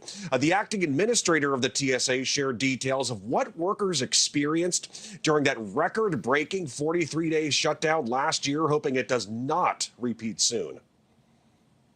We heard reports of officers sleeping in their cars at airports to save money on gas, selling their blood and plasma, and taking on second jobs to make ends meet. Many were subject to late fees from missed bill payments, eviction notices, loss of child care, and more, all the while expected to serve their country and perform at the highest level when in uniform.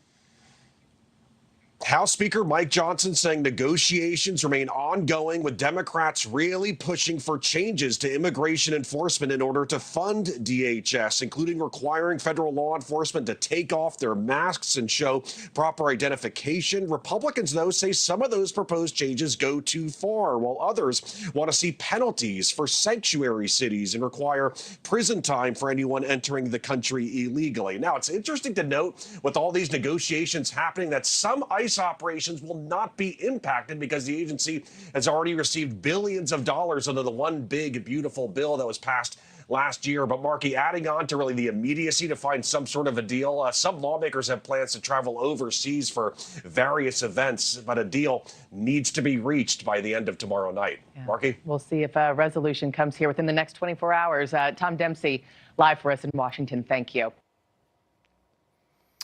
With the Saturday night deadline confirmed, agencies themselves are speaking out about the real-world impact. House Appropriations, GOP, Democrats are barreling us toward DHS shutdown that will hurt real people and communities. FEMA actually warned a government shutdown would severely disrupt FEMA's ability to reimburse states for disaster relief costs and to support recovery from disasters.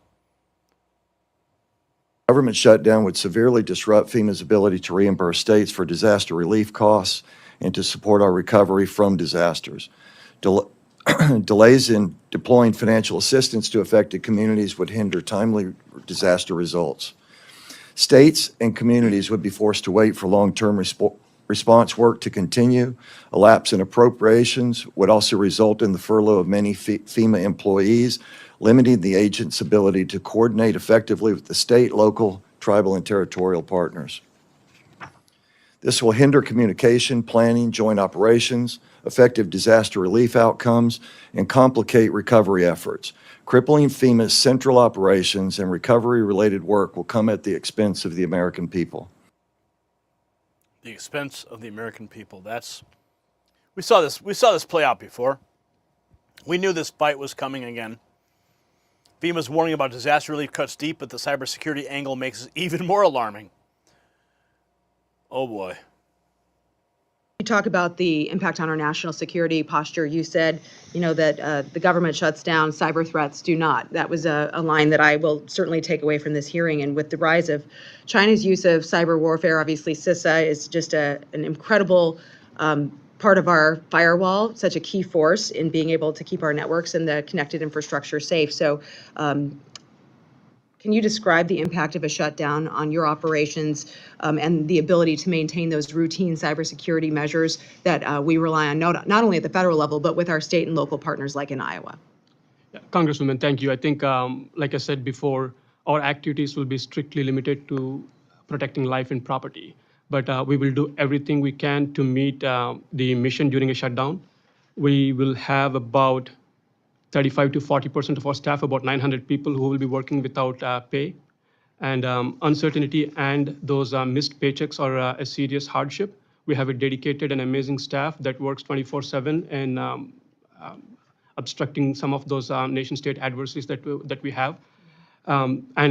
These impacts are not something that we take lightly, and the longer a shutdown drags on, the less sustainable it becomes for our dedicated employees and their families.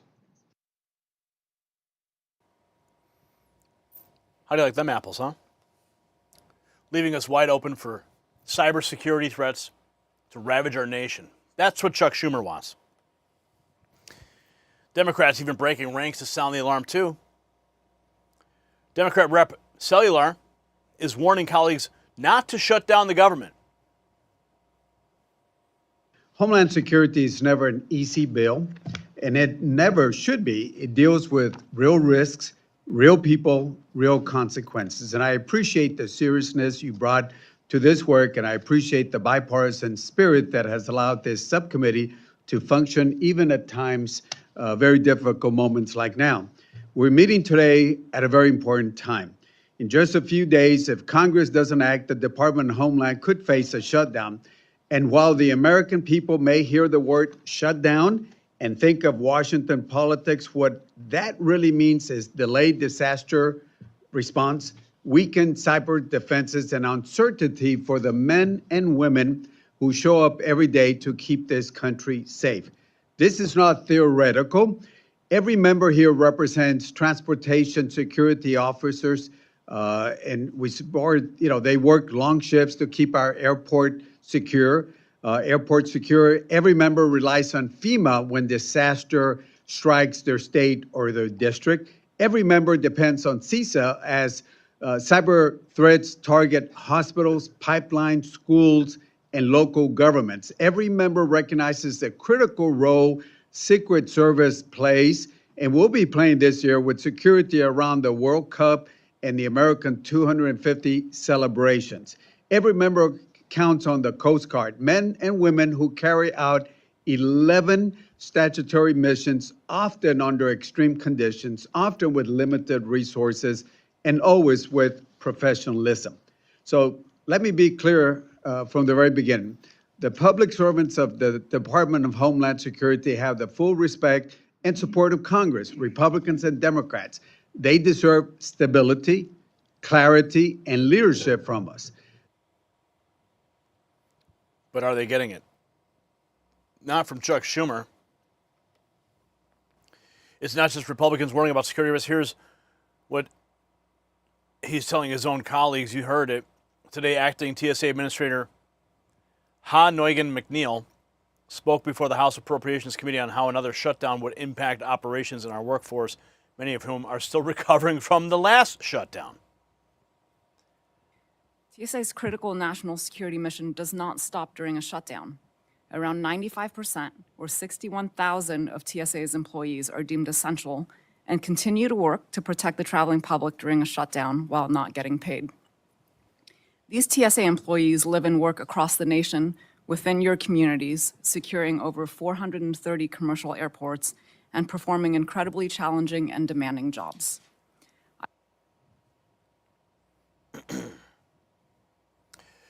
Beyond the political warning, let's hear directly from TSA, or House Appropriations, my bad. By holding DSA funding hostage, Democrats are risking another cyber attack. Democrats drive towards DHS shutdown deadline, angry that Republicans aren't taking their game seriously. 10-Minute Drill writes they're trying to punish ICE to satisfy their angry base, but ICE is funded until 2029. Are barreling towards a shutdown of the Department of Homeland Security with a deadline on Friday and Chuck Schumer continuing to blame Republicans. We are 3 days away from a DHS shutdown and Republicans have not gotten serious about negotiating a solution that reins in ICE and stops the violence. Democrats will not support a continuing resolution to extend the status quo. So what Schumer's saying there is Republicans have not gotten serious about playing the game that we're playing. Now, ICE is not in question here. ICE is funded through 2029. So this is exclusively about funding for things like FEMA, TSA, the Coast Guard, and our national cybersecurity protections. Those are the things that are going to be defunded by Democrats if they don't get their way with this Friday deadline. And Schumer's saying Republicans won't meet us to play our game and have a serious conversation about their deeply unserious shutdown reminds me a little bit of when my 3-year-old is frustrated that we don't have time to sit down and play a game of Go Fish. He's not very good at Go Fish because he's 3, and a lot of times we'll humor him. But in situations like this, we're a little bit more focused on important things. I want to be clear. When the government shuts down, cyber threats do not.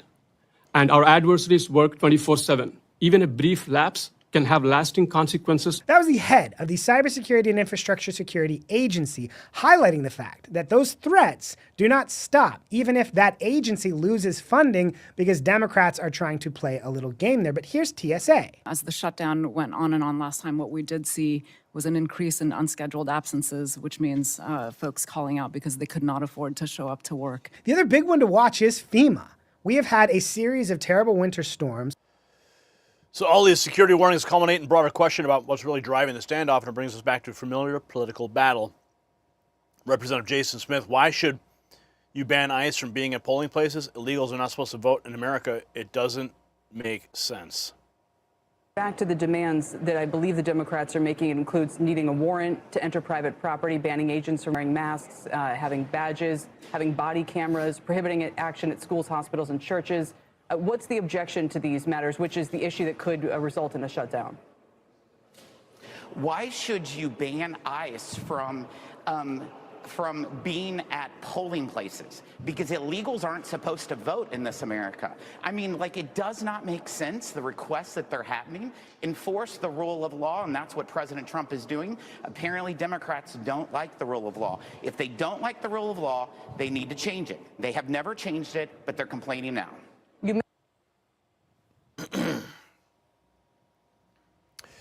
So here's the bottom line that Chuck Schumer doesn't want you to understand. This entire shutdown crisis exists because Democrats refuse to let Trump enforce immigration law at voting locations. They'd rather cripple cybersecurity and emergency response than allow ICE near ballot boxes, and that tells you everything about their real priorities. So Democrats are willing to sacrifice FEMA disaster response, TSA airport security, Coast Guard maritime protection, and critical cybersecurity operations just to prevent ICE from doing their job at polling places. Meanwhile, ICE deportations continue anyway because President Trump already secured their funding through 2029. This is pure political theater that puts American families at risk while accomplishing absolutely nothing except protecting potential election fraud. The swamp would rather sabotage Homeland Security than secure our elections. Think about that. So do you think the Democrats are more concerned about protecting illegal voters and protecting American citizens? Let me know in the comments, and don't forget to check out the Next News merch shop to show your support for America First reporting that cuts through the establishment's lies.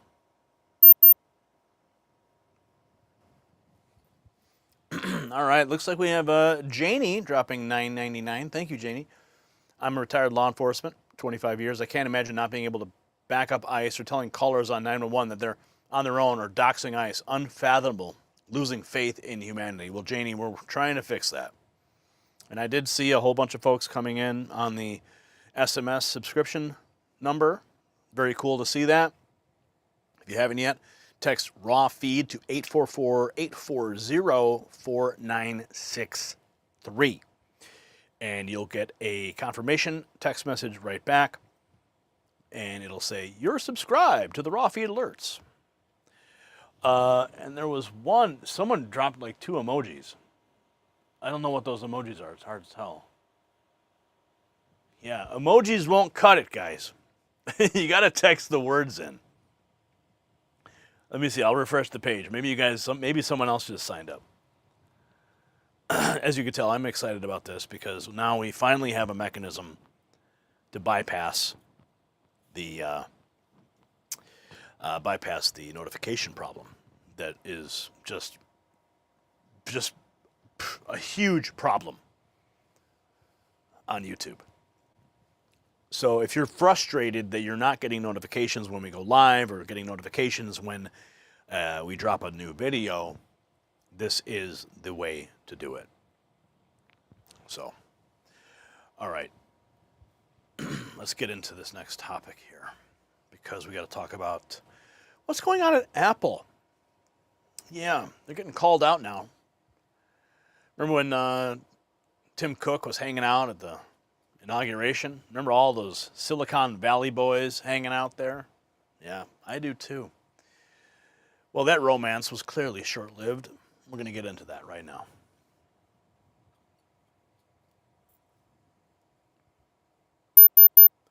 $620 news stories. 620. Curated by one of the biggest tech companies on the planet. Featured on one of the most used news apps in America. And guess what? Not one came from a conservative outlet. Not one. In 96 straight days. Now, this is not an accident.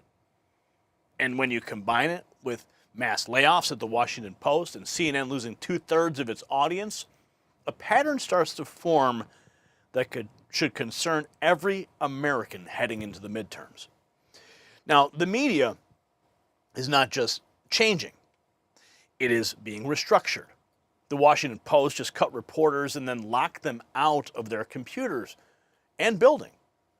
Standard corporate procedure, sure, but the optics tell a much bigger story. Legacy newsrooms are shrinking at the exact moment the country needs information most. CNN has lost nearly 2/3 of its viewers since 2016. Now that's not a dip, my friends. That is a collapse.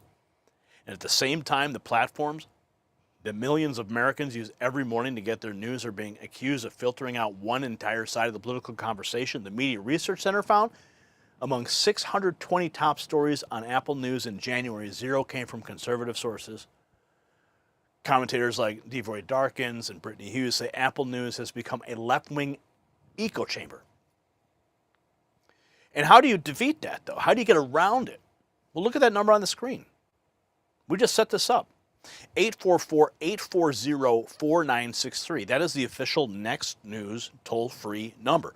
And if you text raw feed to that number, something magical will happen.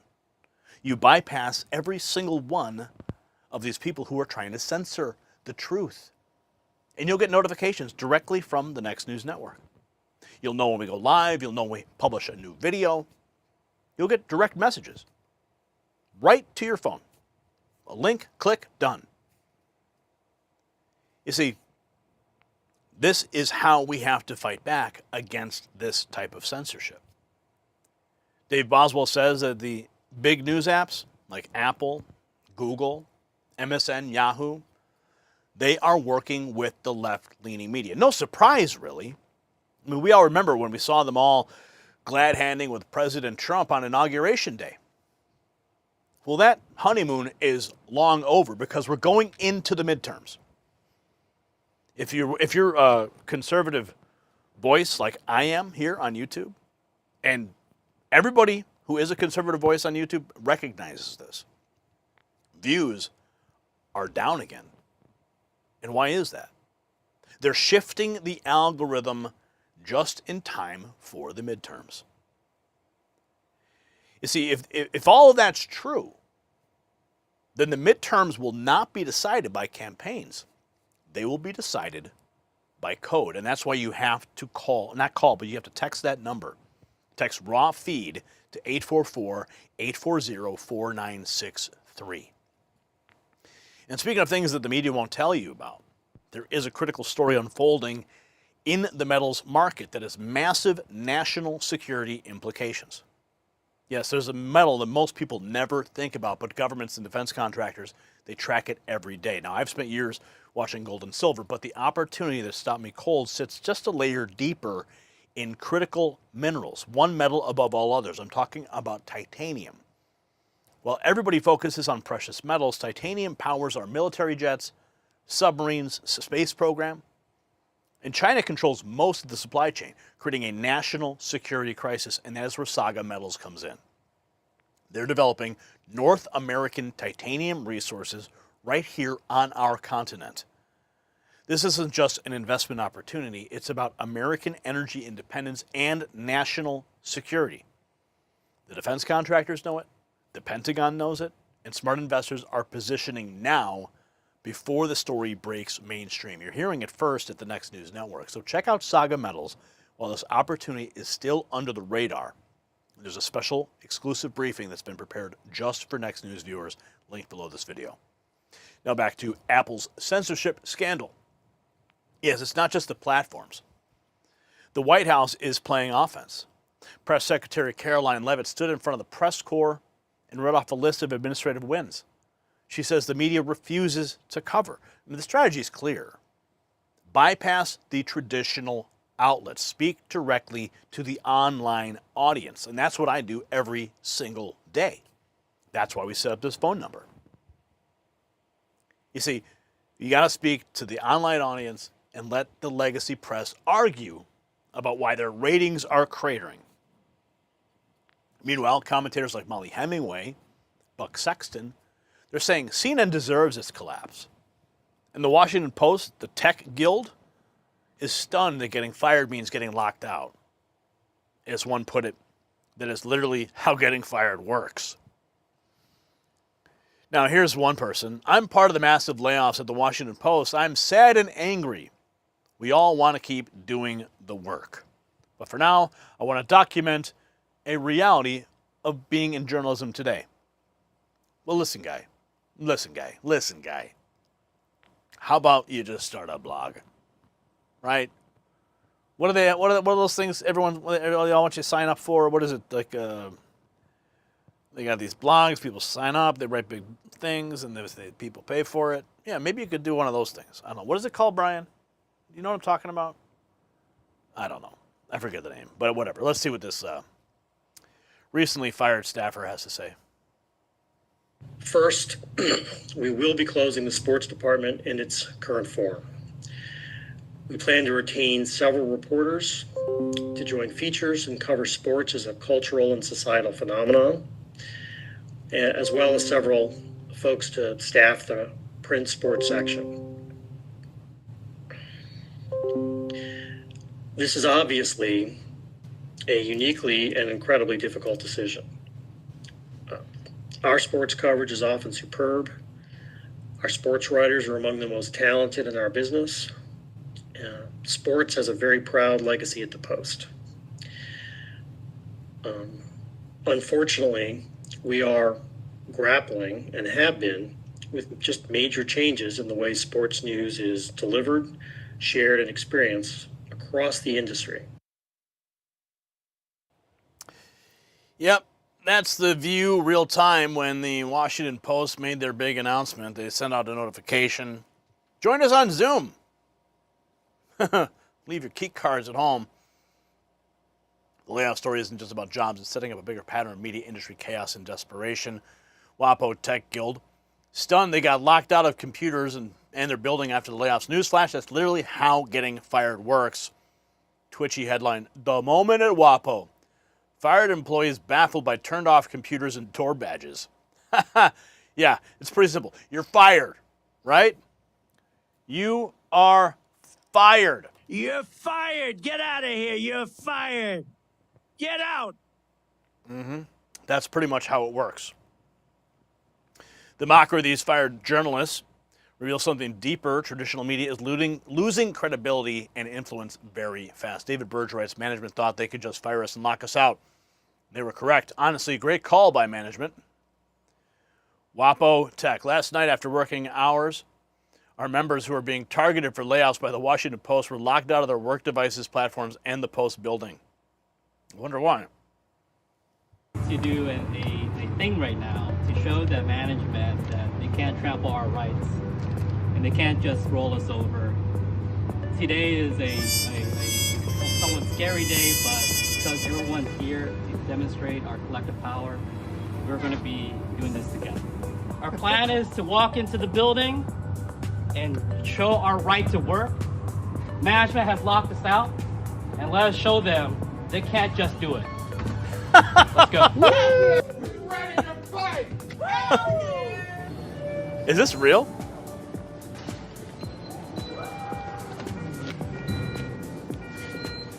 Take it in.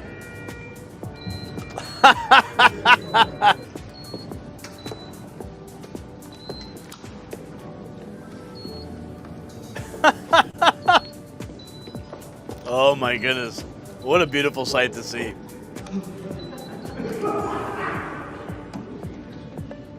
Oh, no, my key card doesn't work. It is our right to be in the building. It is our right to work, and it is our right to be inside the Washington Post and work, doing our jobs. And they're refusing to let us in. This is ridiculous and it's an outrage. Jeff Bezos, formerly CEO Will Lewis, the NEAT, and Matt Monahan, we deserve to work in this building. I underestimated how quickly... You're fired! Get out of here! You're fired! Get out! I think it's important to remember that this is just day 5. This is the 5th workday since they've announced the proposed layoffs. And they will stoop further. And it is up to us, the people here, the people up in that building, to push back because we're the only ones that are going to. We'll be back! We'll be back! We'll be back! We'll be back! We'll be back! We'll be back! You got to be kidding me, man. We have a right to work at the Washington Post, demanding they have a job. That's not how it works, pal. Imagine getting fired and then going back and say, I demand I work here. No. That's just, that's the most ludicrous thing. But, I mean, we are talking about Washington Post employees here, so it's not really that shocking that they would think they're entitled. But while the legacy media crumbles, big tech platforms are quietly controlling what news millions of Americans actually see. It's really a story as old as time, right? The news feeds, curated, the algorithms directing what you see. But Apple News, this is new to me. I don't pay attention to Apple. I'm not an Apple guy. But Media Research Center did some homework. Apple News is intentionally shutting out conservative sites. Fox Business highlights the Media Research Center's free speech groundbreaking research. Let's check this out. A new study shows bias in Apple's popular news app, that it promotes left-leaning media outlets and shuts out the conservative sites entirely. According to, the Media Research Center, after analyzing 620 stories featured on the app in high-traffic morning time slots over the month of January, 440 came from outlets rated as left-leaning. The remaining 180 were published by centrist outlets. Thoughts on Apple News and the prioritization? That excludes us, I guess, right? I'm You're guessing. You're out. I'm way out, dude. Is it that popular? Apple, I don't even know which app that is. It's on your phone. They give it to you automatically, right? Okay, you know Looking how for when it. your phone is locked and it populates with news, that's Apple News. You can delete the app, though. You can. Yeah, or you can turn the news those alerts I must have alerts done off. that. Yes. I don't think I have it. The only comment I'll make is that balance of left to center to right is probably the balance of media. 90% left. Interesting. Yeah, of course. And the balance of the coders who are probably inputting. Yeah, that's 99. See, I like to create my own balance of alerts, and I choose actually some left-leaning sources because I want to see what they're talking about, what their headline is today, as opposed to what another outlet says. I want to create that balance. I don't want Apple creating that balance for me. Right. And most people aren't sophisticated enough, or thinking about their news as much as we certainly are in the industry. And so if they're fed that, that's what I worry about, just that's what they're taking on face value. And that's why we set up that number, so you can choose. The Apple News allegation isn't just another bias claim. There's actual data backing it up that will shock the viewers. Devoid darkens. If you're using Apple News to get your information, what are you doing? It only pushes out leftist rhetoric. Scott Jennings. So if you have an iPhone, it comes preloaded with Apple News, and it probably has notifications enabled. So most people get these phones, and they're getting news delivered to them in push notifications all day long. And I just want to focus on what you just said. In the last month, there were 620 stories that were analyzed, and not a single story came from what we would consider to be a right-leaning news source. And so that's on Apple. And then you mentioned that the four big apps here are Apple, Google, Yahoo, and MSN. Is that right? Yeah, that's what they're the top four news website apps by website ranking. Now, Apple wouldn't be included in that list because it is a traditional app. And there's a lot of discrepancy as to what the number of users are on Apple, but a lot of reports have suggested it's about 124, 125 million users a month. And this is like when we're talking about how the right wing and the left wing are almost watching two different movies, and we're a country so divided. This is how it becomes so divisive in this country. If you're the nurse in the hospital who just doesn't have time to go in depth with Scott Jennings or Steve Dace or any of influencers in the conservative ecosystem, or if you're a housing contractor going from job to job, you're scanning headlines. You're just looking at your push notifications, and they're routinely and regularly to the left wing. Repeatedly and regularly to the left wing. And I just checked. We got 19 new followers already on our text line. Text raw feed to 844-840-4963. Exciting. The numbers don't lie. This is the documented proof of the systematic conservative censorship at the highest level. Reverend Jordan Wells, Tim Cook has weaponized Apple News into a hardcore left-wing echo chamber. Shocking new study exposes the bias in January alone. 96 straight days, not a single conservative outlet. Now, these are not isolated incidents. It's a coordinated effort across multiple major platforms that shape public opinion. Dave Bozell, the big news apps, Apple News, Google News, MSN, Yahoo, all in bed with the left-wing media. Donald Trump even posting about it on Truth Social. This is his post. Apple News promotes left-leaning media outlets as it shuts out conservative sites entirely. This coordinated bias explains how millions of Americans are getting fed the same left-wing narrative without even realizing it. Big tech bias alert. Apple News deliberately promoting left-leaning media outlets while censoring and shutting out conservative sources completely.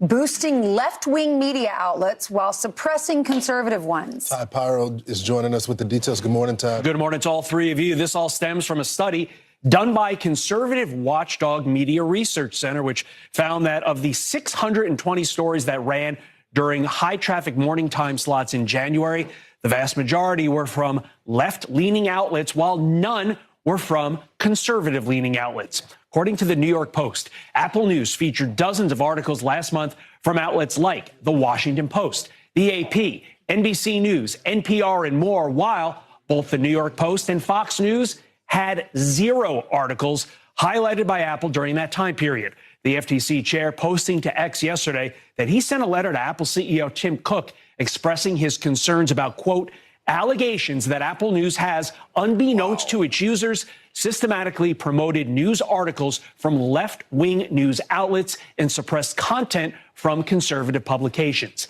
The platform has a huge reach. Millions across the globe use it daily, and according to the company, Apple News was the #1 news app in the US, Canada, and Australia, and #2 in the UK last year. Fox did reach out to Apple for a statement. We have not yet heard back. Back over to you. All right. Thanks, Todd. Wow. I had no idea how big Apple News was. The scope of the censorship campaign is staggering, and it's been happening right under our noses for years. Molly Hemingway, gosh, I hope all those hoaxes they willfully aired were worth it. Daily Mail writes, CNN lost nearly 2/3 of its viewership since 2016 amid growing fears the network is circling the drain. So while big tech manipulates the news, the consequences are playing out in real time for legacy media outlets. Buck Sexton, never has a TV news network so richly deserved its ignominious collapse into nothingness. Also, quote tweeting the Daily Mail.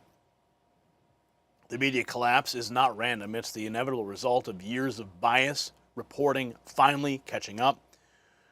Brittany Hughes, ever wonder how so many people seem to be drunk on the left-wing Kool-Aid?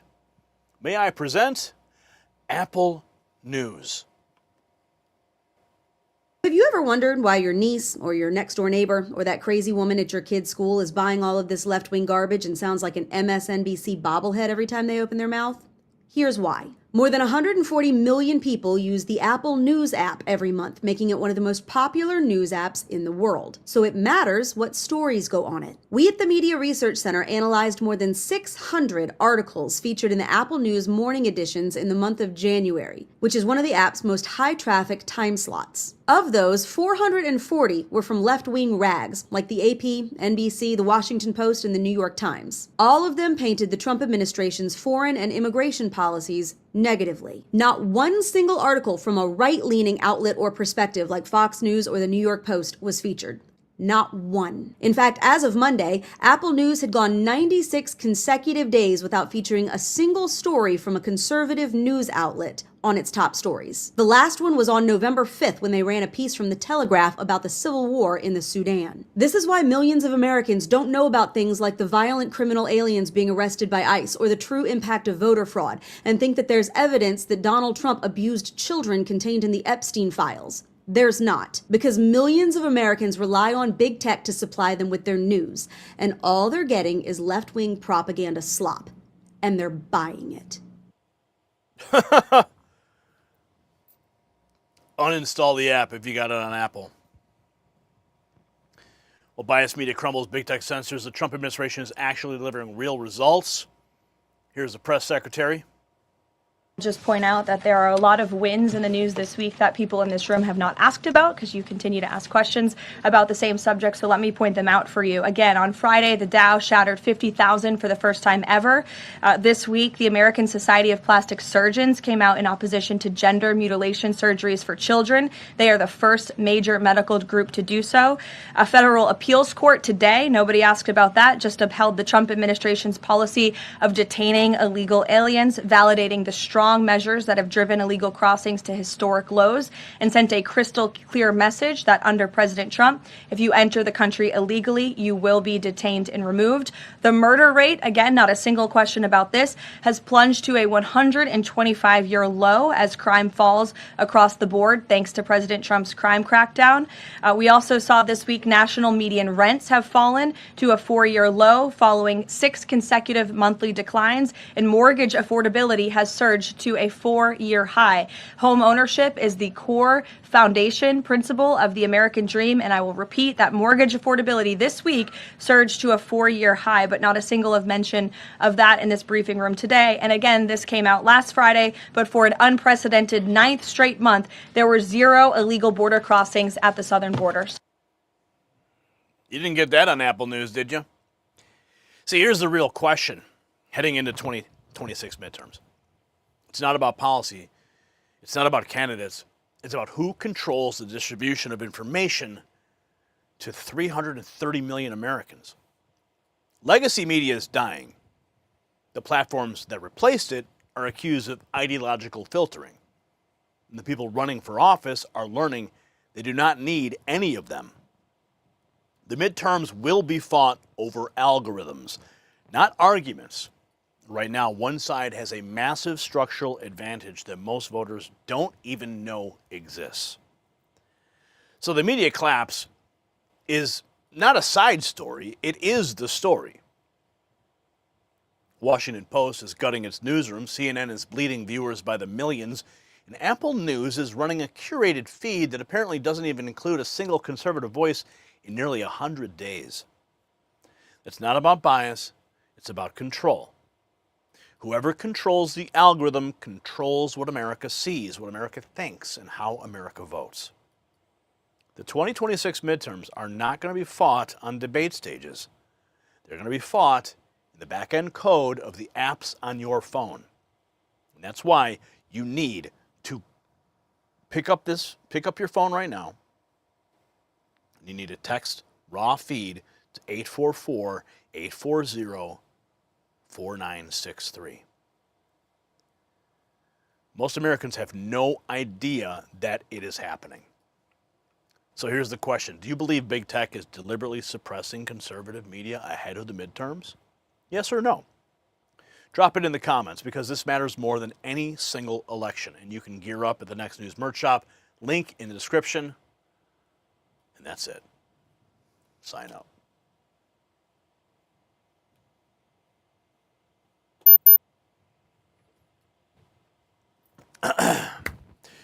So there you have it. 5 stories that paint a crystal clear picture of the battle lines in America today. We've got Minnesota's Attorney General apparently committing perjury under oath rather than answer basic questions about campaign donations from convicted fraudsters. We've seen the Save America Act gaining unstoppable momentum in the Senate, with John Thune jumping aboard to defend the radical concept that only citizens should vote in American elections. In Minneapolis, teachers are literally blowing whistles and organizing resistance against ICE agents, trying to remove people who have no legal right to be here. Democrats in Congress would rather shut down the government than allow proper immigration enforcement. And through it all, the mainstream media continues their relentless campaign to ignore Trump's historic achievements while manufacturing outrage over nothing. So what ties all these stories together? Well, it is quite simple. We're witnessing the death throes of a corrupt establishment that knows their time is up. When law enforcement officials refuse to answer basic questions under oath, when educators think they can obstruct federal agents, when politicians prioritize illegal aliens over American citizens, that is not governance, that is desperation. But this is what gives me hope, that every single day, more and more Americans are waking up to this reality. They're seeing through the lies, they're demanding accountability, they're fighting back through the proper channels. Yes, the Dow just shattered 50,000 for the first time in U.S. history. Major medical organizations are finally standing up against the mutilation of children. Federal courts are upholding common sense. Immigration policies, we're winning. And that is what winning looks like, my friends. Remember our history lesson from earlier? On February 12, 1999, the Senate acquitted Bill Clinton after his impeachment. That was supposed to be about the rule of law, about holding our leaders accountable. Fast forward 27 years and we're still fighting that same battle. The difference now is that we have a president who actually believes in America first, who keeps his promises and who will not back down from the swamp creatures trying to undermine our republic. Now, I did get a super chat here from Steve Bishop, and he did ask, any news on our Guinea pilot friends? Well, I did get a message from John Schlenkner, and he did say that he received a message from the State Department that they are working to free these pilots. It's a slow process, but the State Department is actively engaged. And I know I just got a message from John earlier today. He is demanding an escalation of the matter through the executive branch. So we'll see how this plays out. But the establishment media will not tell you about all the victories that we're seeing.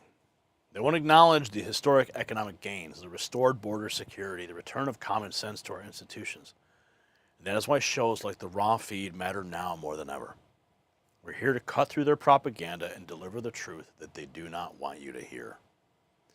So before we sign off, don't forget to grab your gear from the shop, show your support for our efforts, and let everyone know where you stand. And I want to thank everybody in the Super Chats for sending them in tonight. Shout out to R. Boyd. I missed you twice.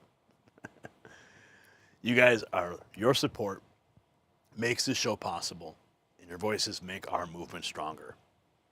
America is winning again, folks. The corrupt establishment knows it, the fake media knows it, and most importantly, the American people know it. We're taking back our country one truth at a time. I'm Gary Franchi. This has been the Raw Feed. Stay free.